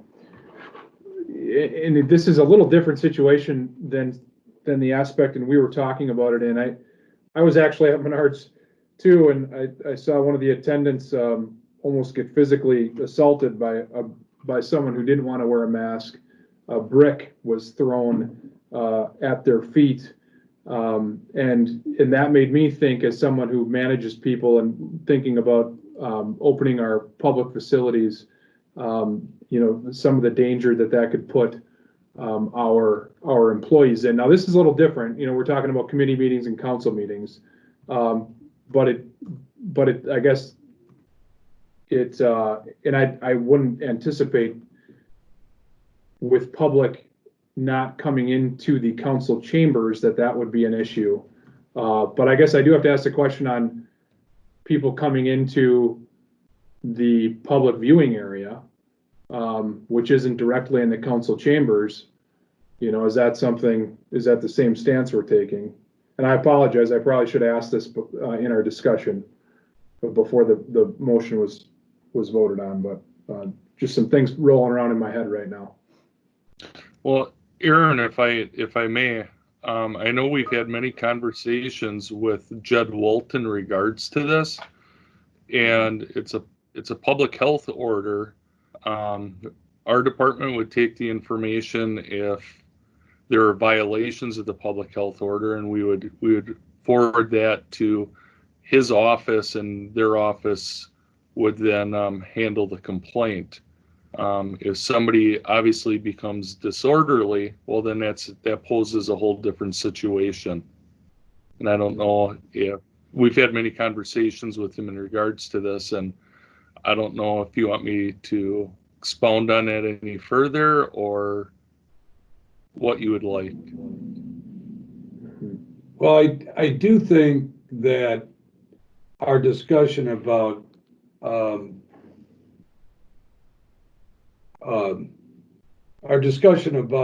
you know, the city hall being closed and people will have to either ring the doorbell to come in. Obviously, council members and staff, you have your own key, so you'll be able to enter using your key, your fob to get in. But if we have others that show up and for the meeting and they're not wearing a mask, I do not feel comfortable with asking one of our staff people to force somebody to wear a mask that is not going to wear a mask. So that would mean that we would actually have to have the police monitoring the door during that time frame. So we'll have to have that discussion, Chief, on how we handle that. All right. Yeah. Okay, so. Question? Yeah, go ahead, Dave. I would assume legally, if somebody comes through checking at the outside door, you let somebody in, you're letting them into the meeting. So with our vote that we just had, they would have to have a mask to go down into that public waiting place too. Yep, no, we're in full agreement. We're in full agreement with that, Dave, but you know, as Aaron explained, you know, people were required to wear a mask at Menards too. And that didn't turn out so well. So I want to be careful that we don't. On what you mean by didn't turn out so well. Well, yeah, and you're right, Mary. I mean, in a lot of cases, it probably you could point to where it was a huge benefit. You know, just from what I witnessed that day, it made me think. It made me think twice about putting one of our employees in that position, and it made me ask that question: are we in fact putting them in greater greater danger by asking that? And you run into somebody like that who is unreasonable, and that was just something I was very worried about, I guess, is what I'll say. Right. I certainly understand that.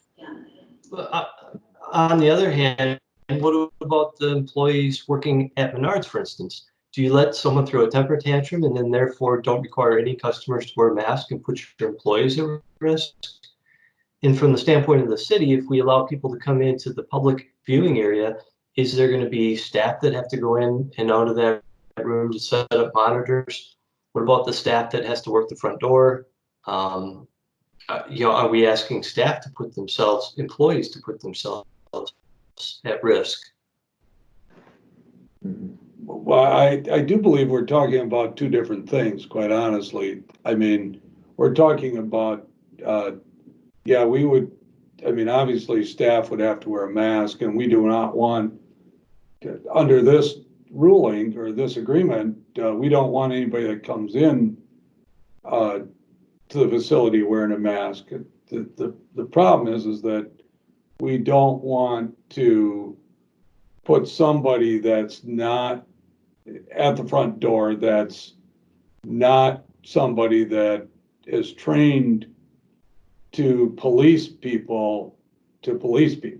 You know what I'm saying? So we have to work through that process. And maybe it's just, we have to have the chief or a police officer that is at the front door as we allow people into the building. I mean, I fully agree. I mean, we're not planning on, I mean, I don't think that we're suggesting that we allow people to come in without masks just because they said, no, we're not going to wear them. We're not going to let them in, but that's where the problem comes. So we'll have to have more of that discussion as we move forward. And I don't think we're alone in this discussion. I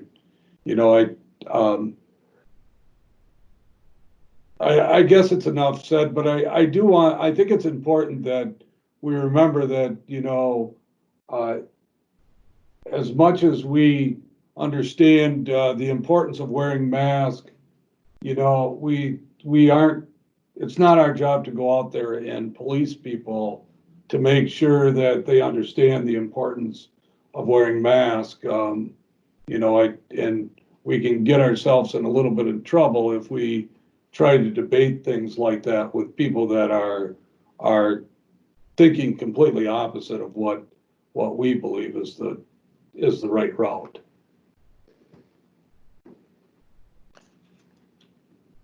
Okay, so let's move on. Next up, we have new business.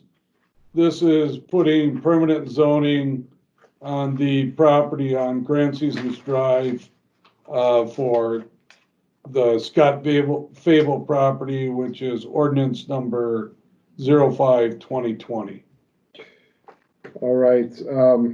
So permanent zoning for the Fable property, just a quick rundown. This was the public hearing tonight. This is the first reading. The zoning is going from the temporary zoning designation, which is A1 Ag, to B1 Strip Commercial District. Again, this is the first reading. We've received no public input to this point. The second reading would be scheduled for June 2nd. And at that time, it would be, the permanent zoning would be placed. So that's about it on that. All right, so this is the first reading of this ordinance, so you'll see it at our next meeting, which is June 2nd. Next up, we have a special use permit for that same property.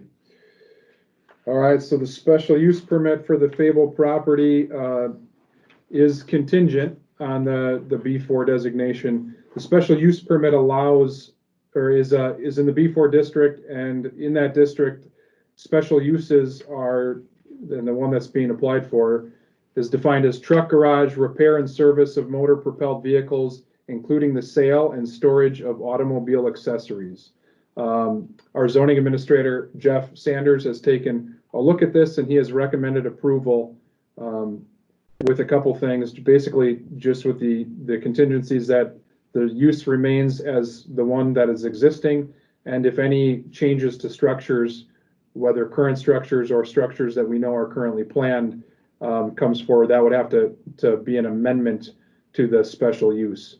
So this has gone through Plan Commission. Plan Commission passed it along to council, and we'd be looking for approval with those notes of the special use for Fable Repair and Collision Center.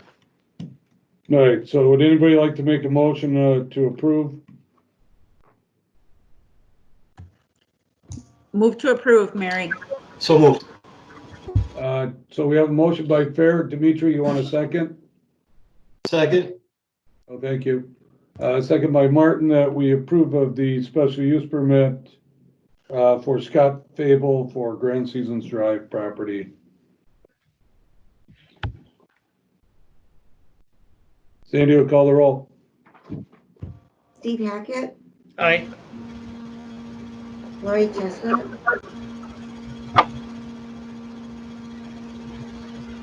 Lori,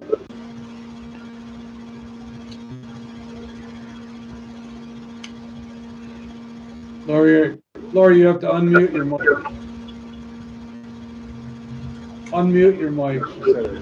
It won't do it. It Oh, doesn't there do we it. go. We can hear you. Okay, finally. Okay, aye. All right, thank you. Paul Hagan, Aye. Alan Keeland. Is he written anything, Aaron? He has not written anything. No, he's written something, but give us a thumbs up or a thumbs down, Alan. All right, let's go on. Okay. So do we not count his vote? Yeah, I would not count it. All right. Scott Berchatsky, Aye. Dave Peterson, Aye. Paul Mayo, Aye. Dimitri Martin, Aye. Mary Fair,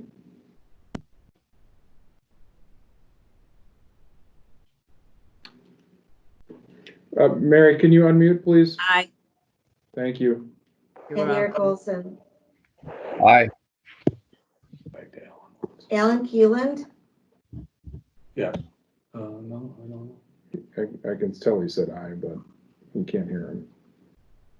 so give him can you do a thumbs up? Yeah, I mean, so we're seeing him mouth aye. So anybody have any issues with we just counting that as an aye vote? No, that's fine. Okay. All right, 10 ayes, motion carried. All right, next up, we have the special use permit for the First Baptist Church. All right, this one's pretty straightforward. First Baptist Church, or what is now known as Waupaca Christian Academy, they're doing a project in which they're doing an addition to the church. They have applied for a special use permit. We found out that this is one of those that has been around for a long time, probably should have had a special use permit all along. The addition has triggered the application for a special use permit. They're in the R1 single family zoning district. And within that district, a special use does include churches and parochial schools. So this one's pretty straightforward. We are recommending approval without conditions. Move to approve. Olson second. I don't know. Who was the first? Was that Dimitri? Yeah, that was Paul. Oh, I'm sorry. Paul. Hagan. So it's Paul Mayo? Paul Hagan. Paul Hagan? All right, help us out a little bit here, guys. Paul Hagan. All right, so we got a motion by Paul Hagan, second by Olson, that we approve this special use permit for the First Baptist Church at 1500 Roman Road. Any discussion? Sandy will call the roll. Pete Hackett, Aye. Lori Chestnut, Aye. Paul Hagan, Aye. Alan Keeland, Mouth aye again. Yeah, he's, okay, we got it, Alan. Alan votes aye. Scott Berchatsky, Aye. Dave Peterson, Aye. Paul Mayo, Aye. Dimitri Martin, Aye. Mary Fair, Aye. and Eric Olson. Aye. 10 ayes, motion carried. All right. My battery's dead here. Is it? Yeah. Okay, let's go to the proposed grant writer position. So, okay, guys, so this is, we've been talking about this for about a month in some of my newsletters and so on and so forth. Page 172, we have a memo about the proposed grant writer position. I've bullet pointed some of the things that myself, Terry Schultz, and Ron Sari were all able to talk about as far as how to structure a position like this. Just as a reminder, Mr. and Mrs., excuse me, Tim and Joy Neville have approached us and offered to pay for the first year's expenses of a grant writer position. This would be a new position that would serve the city, the school district, and the Chamber of Commerce. And in our conversations, we tried to find some similar missions that we all had. And one of those missions, or the mission, is accelerating economic development. We all benefit from that. We just went through a strategic plan, and that was kind of number one on our list as a city. The chamber, for obvious reasons, has that as a mission. And then the school district, from getting people into the district, increasing student enrollment numbers, which increases revenue. It's a big deal for them as well. So that was one thing that we talked about, kind of being a focus of this grant writer position. We kind of wrote the job description, which is also attached to reflect some of that. The one thing I'll say about the economic development focus is that economic development can be pretty broad, in the fact that, our quality of life helps economic development, direct economic development programs, grants can be written for that.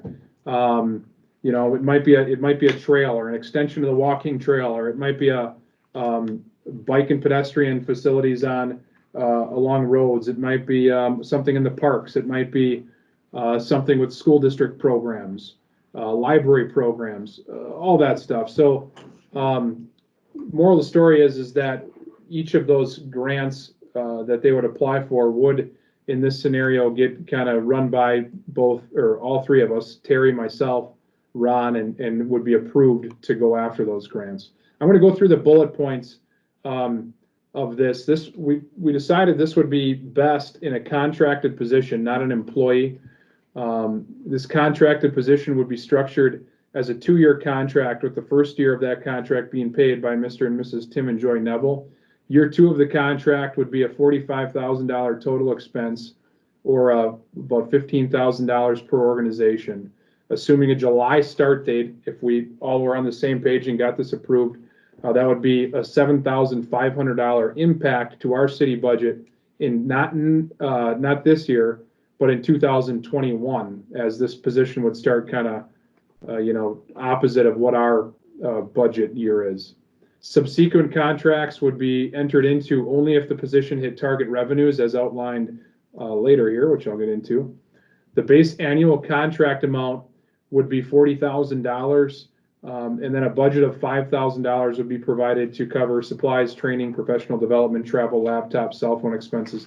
So Kathy and I have had a conversation about that, and I also floated the result of that conversation to Ron and Terry, and we talked about just combining those two and basically just having a $45,000 and saying, okay, that's what you get as a part of the contract, and the rest is on your own. And the reason for doing that instead of the $5,000 for stipends is that stipend mimics more of an employee, and we want to make sure that we're covered from a labor and a personnel litigation standpoint. And we are looking into those things as well to make sure that everything is covered. So the contractor would be responsible for monthly progress reports, which would be submitted to all 3 organizations. The organizations would split the first contract term's expenses equally and reevaluate the results and outcomes with openness to amend the contract as needed for future terms. The organization who's providing the physical office space would be the fiscal agent, which in our conversations we've talked about the Waupaca Area Chamber Foundation or the Chamber of Commerce being that space. In the event of needed travel outside the Waupaca area, mileage reimbursements would be provided at the IRS designated rate. I'm going to get into benchmarks for the position. So this is a different type of position. Mr. and Mrs. Neville are kind of providing the opportunity to say, and I know it's something that Tim has talked about for a couple of years, I think, even in conversations I've had with him, and he just thought that this idea of a grant writer could provide so much opportunity for our community that we just, as staff, whether it's school, chamber, or city, don't have time to pursue, don't have time to research all the opportunities out there, don't have time to do the administrative work after. And I think he's right. I think there's a lot of opportunities missed just because they slip by without us even knowing it. If you had a person just designated to do that, I think the opportunities are pretty fun to think about. But we also know that a position like that, with the budgets that we have to, kind of pay their own way So this is a reason for some of the benchmarks. So what we've bullet pointed, a minimum annual revenue amount for continuation of the contract would be set at $100,000 per year. Incentive pay would be built into the contract. Any revenue over $100,000 would trigger a 3% incentive after that point, and that 3% would be split equally among the three organizations. This topic would be evaluated by the three organizations annually. Incentive pay would be paid in a bonus check at the end of the year for all grant monies received. So this is one of those things, we would have to receive the money first. So let's just say a grant writer came in and got a multi-year grant, but we didn't receive the money for 3 years after he or she wrote it. And let's say they left, they would still be entitled, once we received it, even if they left, they'd be entitled to that 3% incentive of that money. And that's that speaks to that last bullet point. One thing I'll say about this is it's a unique opportunity, and it's a unique structure. You know, we reached out to some people at the Fox City Community Foundation. I've reached out to people at UW Oshkosh that have taught grant classes, and some contacts I've made through there. I know Ron's reached out to school colleagues, and Terry's done the same at the chamber, and I've done the same with city administrators. And no one can tell you exactly, hey, this is exactly how this should look, because it's having a grant writer that services three organizations like this is not something you can say, hey, yeah, that happens in that community. This is how it's done, and this is how it's done well. So I think all of us have taken a very open, collaborative approach to our conversations and saying, we all recognize this as an opportunity to better the city of Waupaca and to better the Waupaca area. And we want to do what we can to ensure that has a chance to get off the ground and running. But we also know that the structure we have and that we set the first year may not be perfect, may not be the ideal structure as we move forward. And we're all open to changes and working together to make sure that it gets as close to perfect as we can as we move throughout this scenario. So one thing that is important to say is I kind of wanted to put this in front of you to see if you support the idea, support the general concept that we're talking about. But another thing we're doing is we share a labor attorney with the school district, and Mr. Jim Macy is drafting a contract that would outline all of this stuff, and then also basically put any concerns from a labor standpoint in front of us for us to address as well. And I would intend to bring that forward for formal approval, but I do want to make sure that, you know, are we heading in the right direction?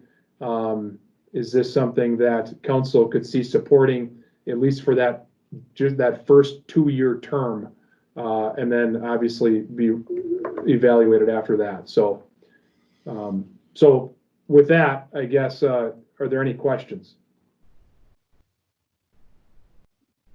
Not a question. I have a comment. I think it's a really innovative idea. I really like the idea of having this person. It looks like you've done a lot of work putting it together, and probably haven't left many stones unturned. So kudos to you for doing this. And I like the fact that we can have a 2-year time frame and then look it over after a year and then after 2 years and see what needs changing. There might be lots of things that need changing and maybe not very many things, but I really like it. It's a good idea and it's creative. Awesome. Very good. Thank you, Mary. What a great idea, and I can't see why it shouldn't go. Thank you, Steve. I agree with them. It's great. Really creative. This is Paul Hagan. Where do you anticipate getting your candidates from and advertising this position? That's a wonderful question, Paul. We've talked about some people that are actually local that we know through various contacts and that we think would do a wonderful job. We've actually also reached out to the Fox Cities Community Foundation to ask that exact question because we weren't exactly sure. And what I plan to do is I plan to reach out to 2 contacts that they gave us to help sit in on the interviews. They have written tons of grants that have been successfully gotten through the Fox Cities Foundation. And they would also help possibly be resources for contacts and help spread the word on what the opportunity is.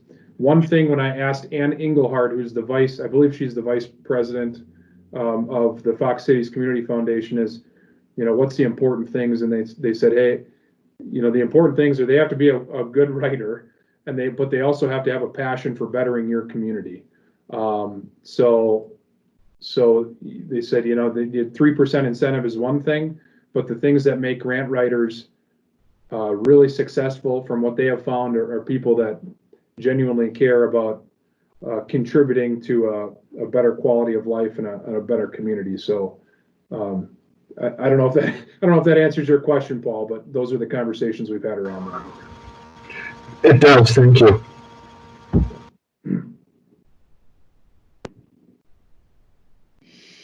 Okay, any other comments? So we would need to get approval to enter into this agreement to hire a grant writer, and you've heard all the detail on that already. So just looking for a motion. So moved. Approve. Martin? Fair, second. Motion by Martin, second by Fair, that we approve of the grant writer position for a 2-year term as outlined previously. And also approve the grant writer job description. Yeah. All in this one motion. Any discussion? Sandy will call the roll. Steve Hackett, Aye. Lori Chestnut,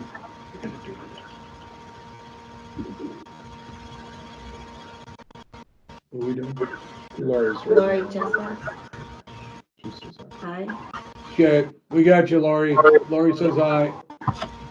Paul Hagan, Aye. Alan Keeland. He's got a thumbs up. We got an eye there. Yeah, Ellen says aye. Scott Perchansky, Aye. Dave Peterson, Aye. Paul Mayo, Aye. Dimitri Martin, Aye. Mary Fair, Aye. and Eric Olson. Aye. 10 ayes, motion carried.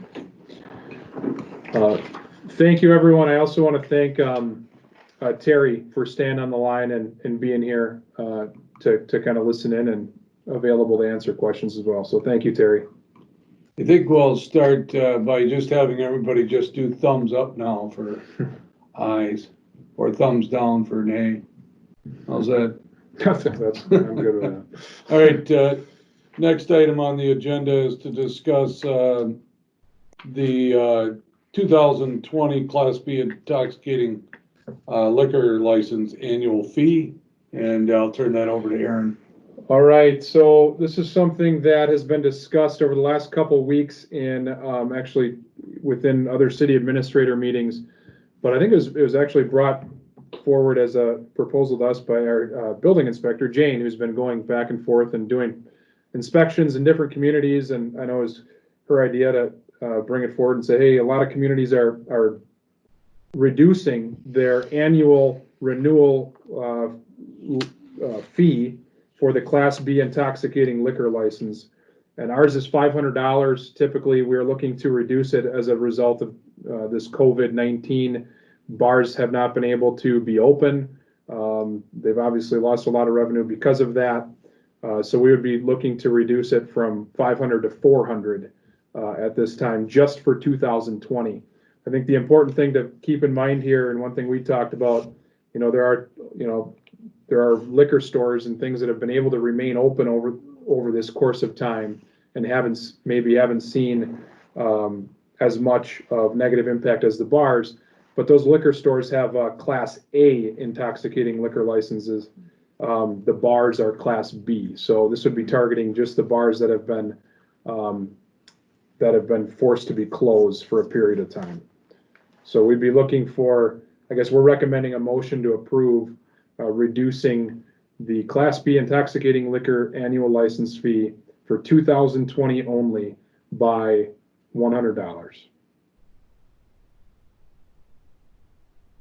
Okay, so I was thinking about something else, quite honestly, but normally that license is $500. So what we're proposing for July 1st through July 1st, 2020 through June 30th of 2021, that license would be reduced from $500 down to $400. Would anybody like to make that motion?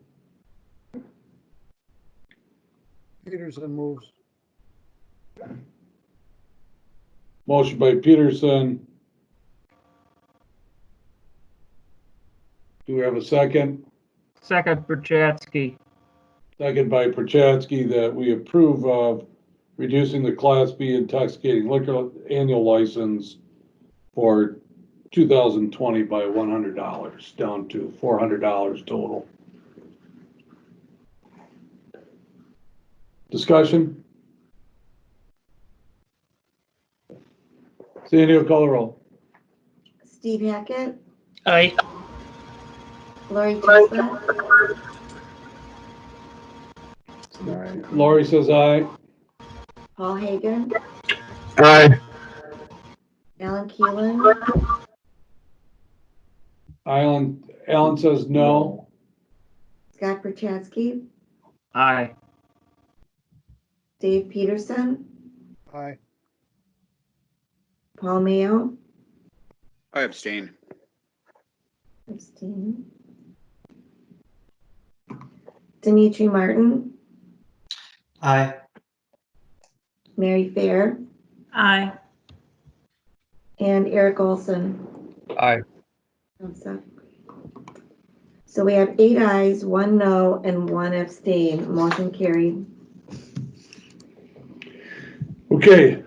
All right, let's move on then to Justin Behrens and talking about the wastewater treatment plant clarifier rehabilitation project for 2020.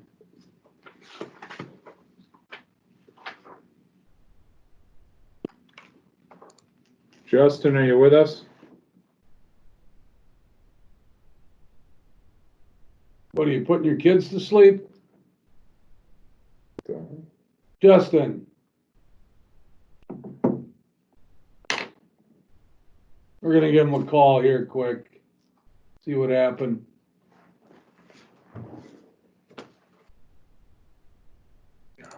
Okay. So, hang with us just a second. Justin's trying to reboot his computer. And we'll. You see me now? Yep. We got you. We got you now. So, all right. And, I don't know why you always have to have a grand entrance, but here we go. Justin Behrens. Sorry about that, everyone. So page 177 is my memo in regards to our clarifier rehab project. So at our treatment plant, we utilize 4 of these clarifier tanks. 2 we call primary clarifiers, as they're in the beginning of the train, and 2 are secondary clarifiers, which are near the end.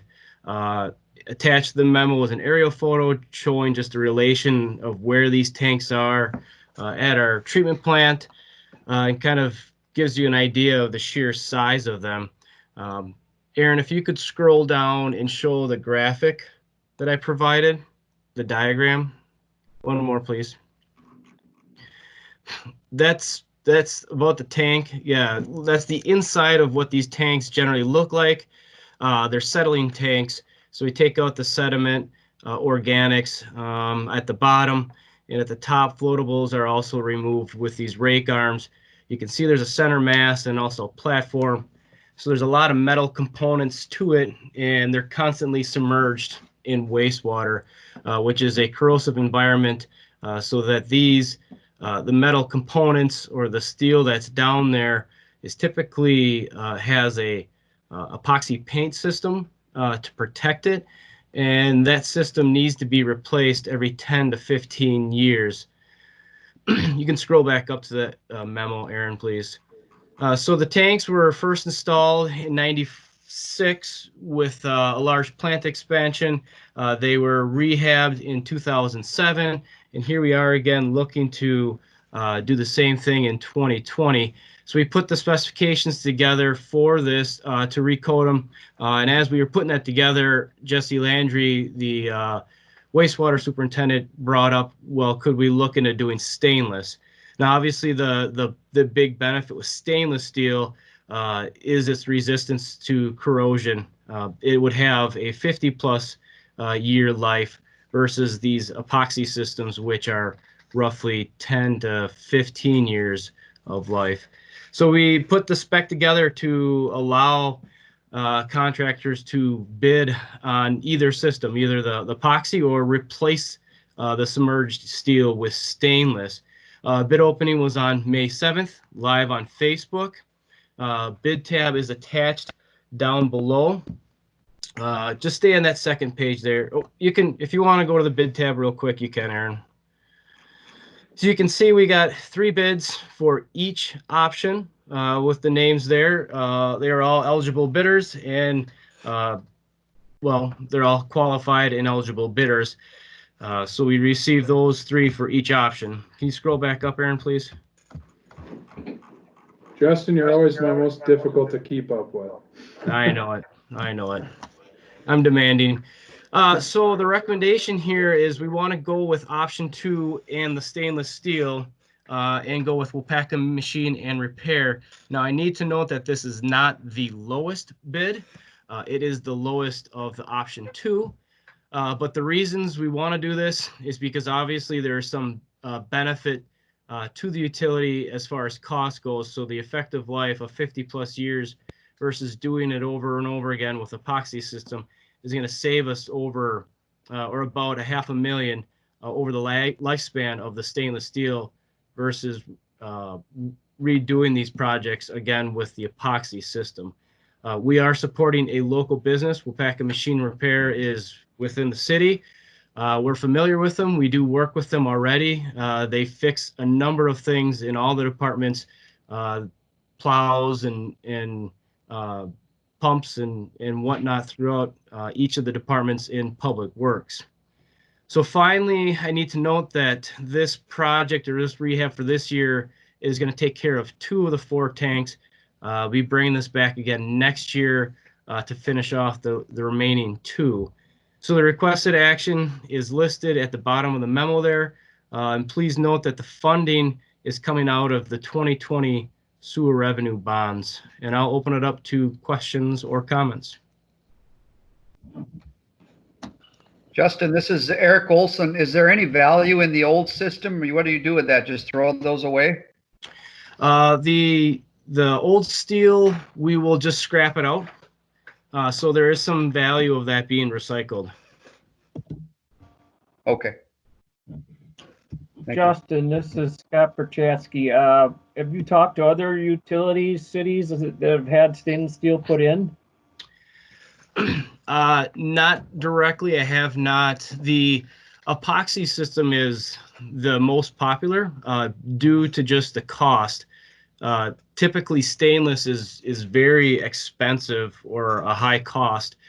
Here, we think we got a really good dollar because of the steel market. The prices are down, and we're using somebody who's very local, so they're able to keep their costs and their overhead down. So we expected the stainless quotes to come in, higher, much higher than the epoxy. However, this came in too good to pass up. So we're pushing for it, and there are other systems that do have it, but it's pretty rare just because of the upfront cost of using stainless. Okay, thanks.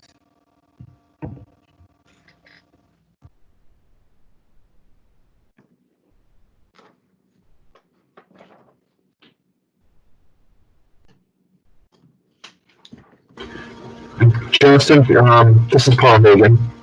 Are there any performance differences between the two systems? Performance such as like wastewater treatment? Yes. No, they'll perform identically or pretty much the same. Thank you. I move to approve.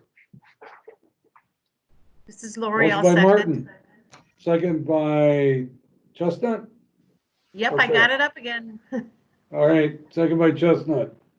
That we approve of awarding to Waupaca Machine and Repair LLC for the clarifier rehabilitation project 2020 to an amount not to exceed $289,700, and with funding coming from the 2020 sewer revenue bonds. Discussion. Sandy, will call the roll. Steve Hackett, Aye. Lori Chestnut, Aye. Paul Hagan, Aye. Alan Keelan, thumbs up, Alan says aye. Scott Perchatsky, Aye. Dave Peterson, Aye. Paul Mayo, Aye. Dimitri Martin, Aye. Mary Fair, Aye. and Eric Olson. Aye. 10 ayes, motion carried.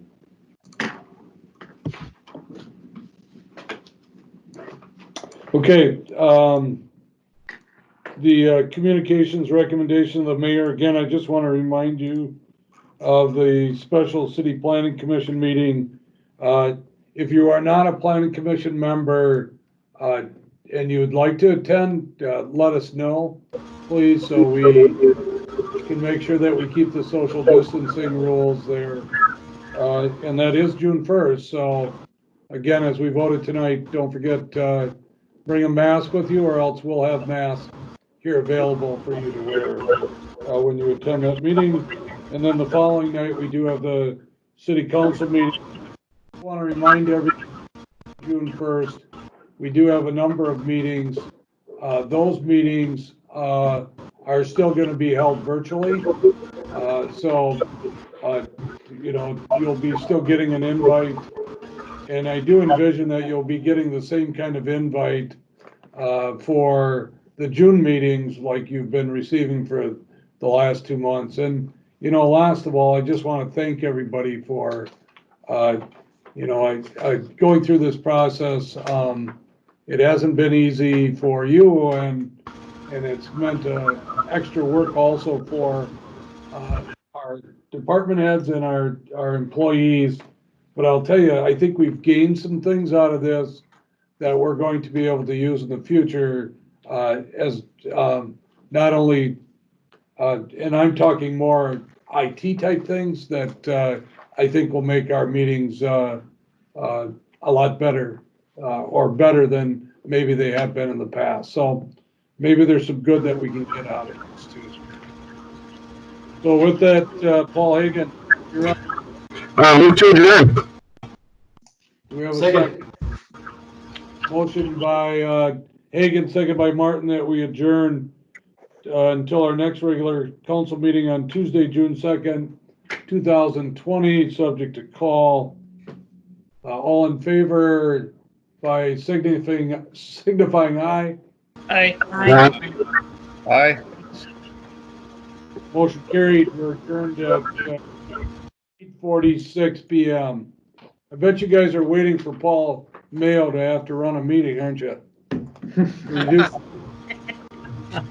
Have a great night, everybody. Good night. Here. Good night.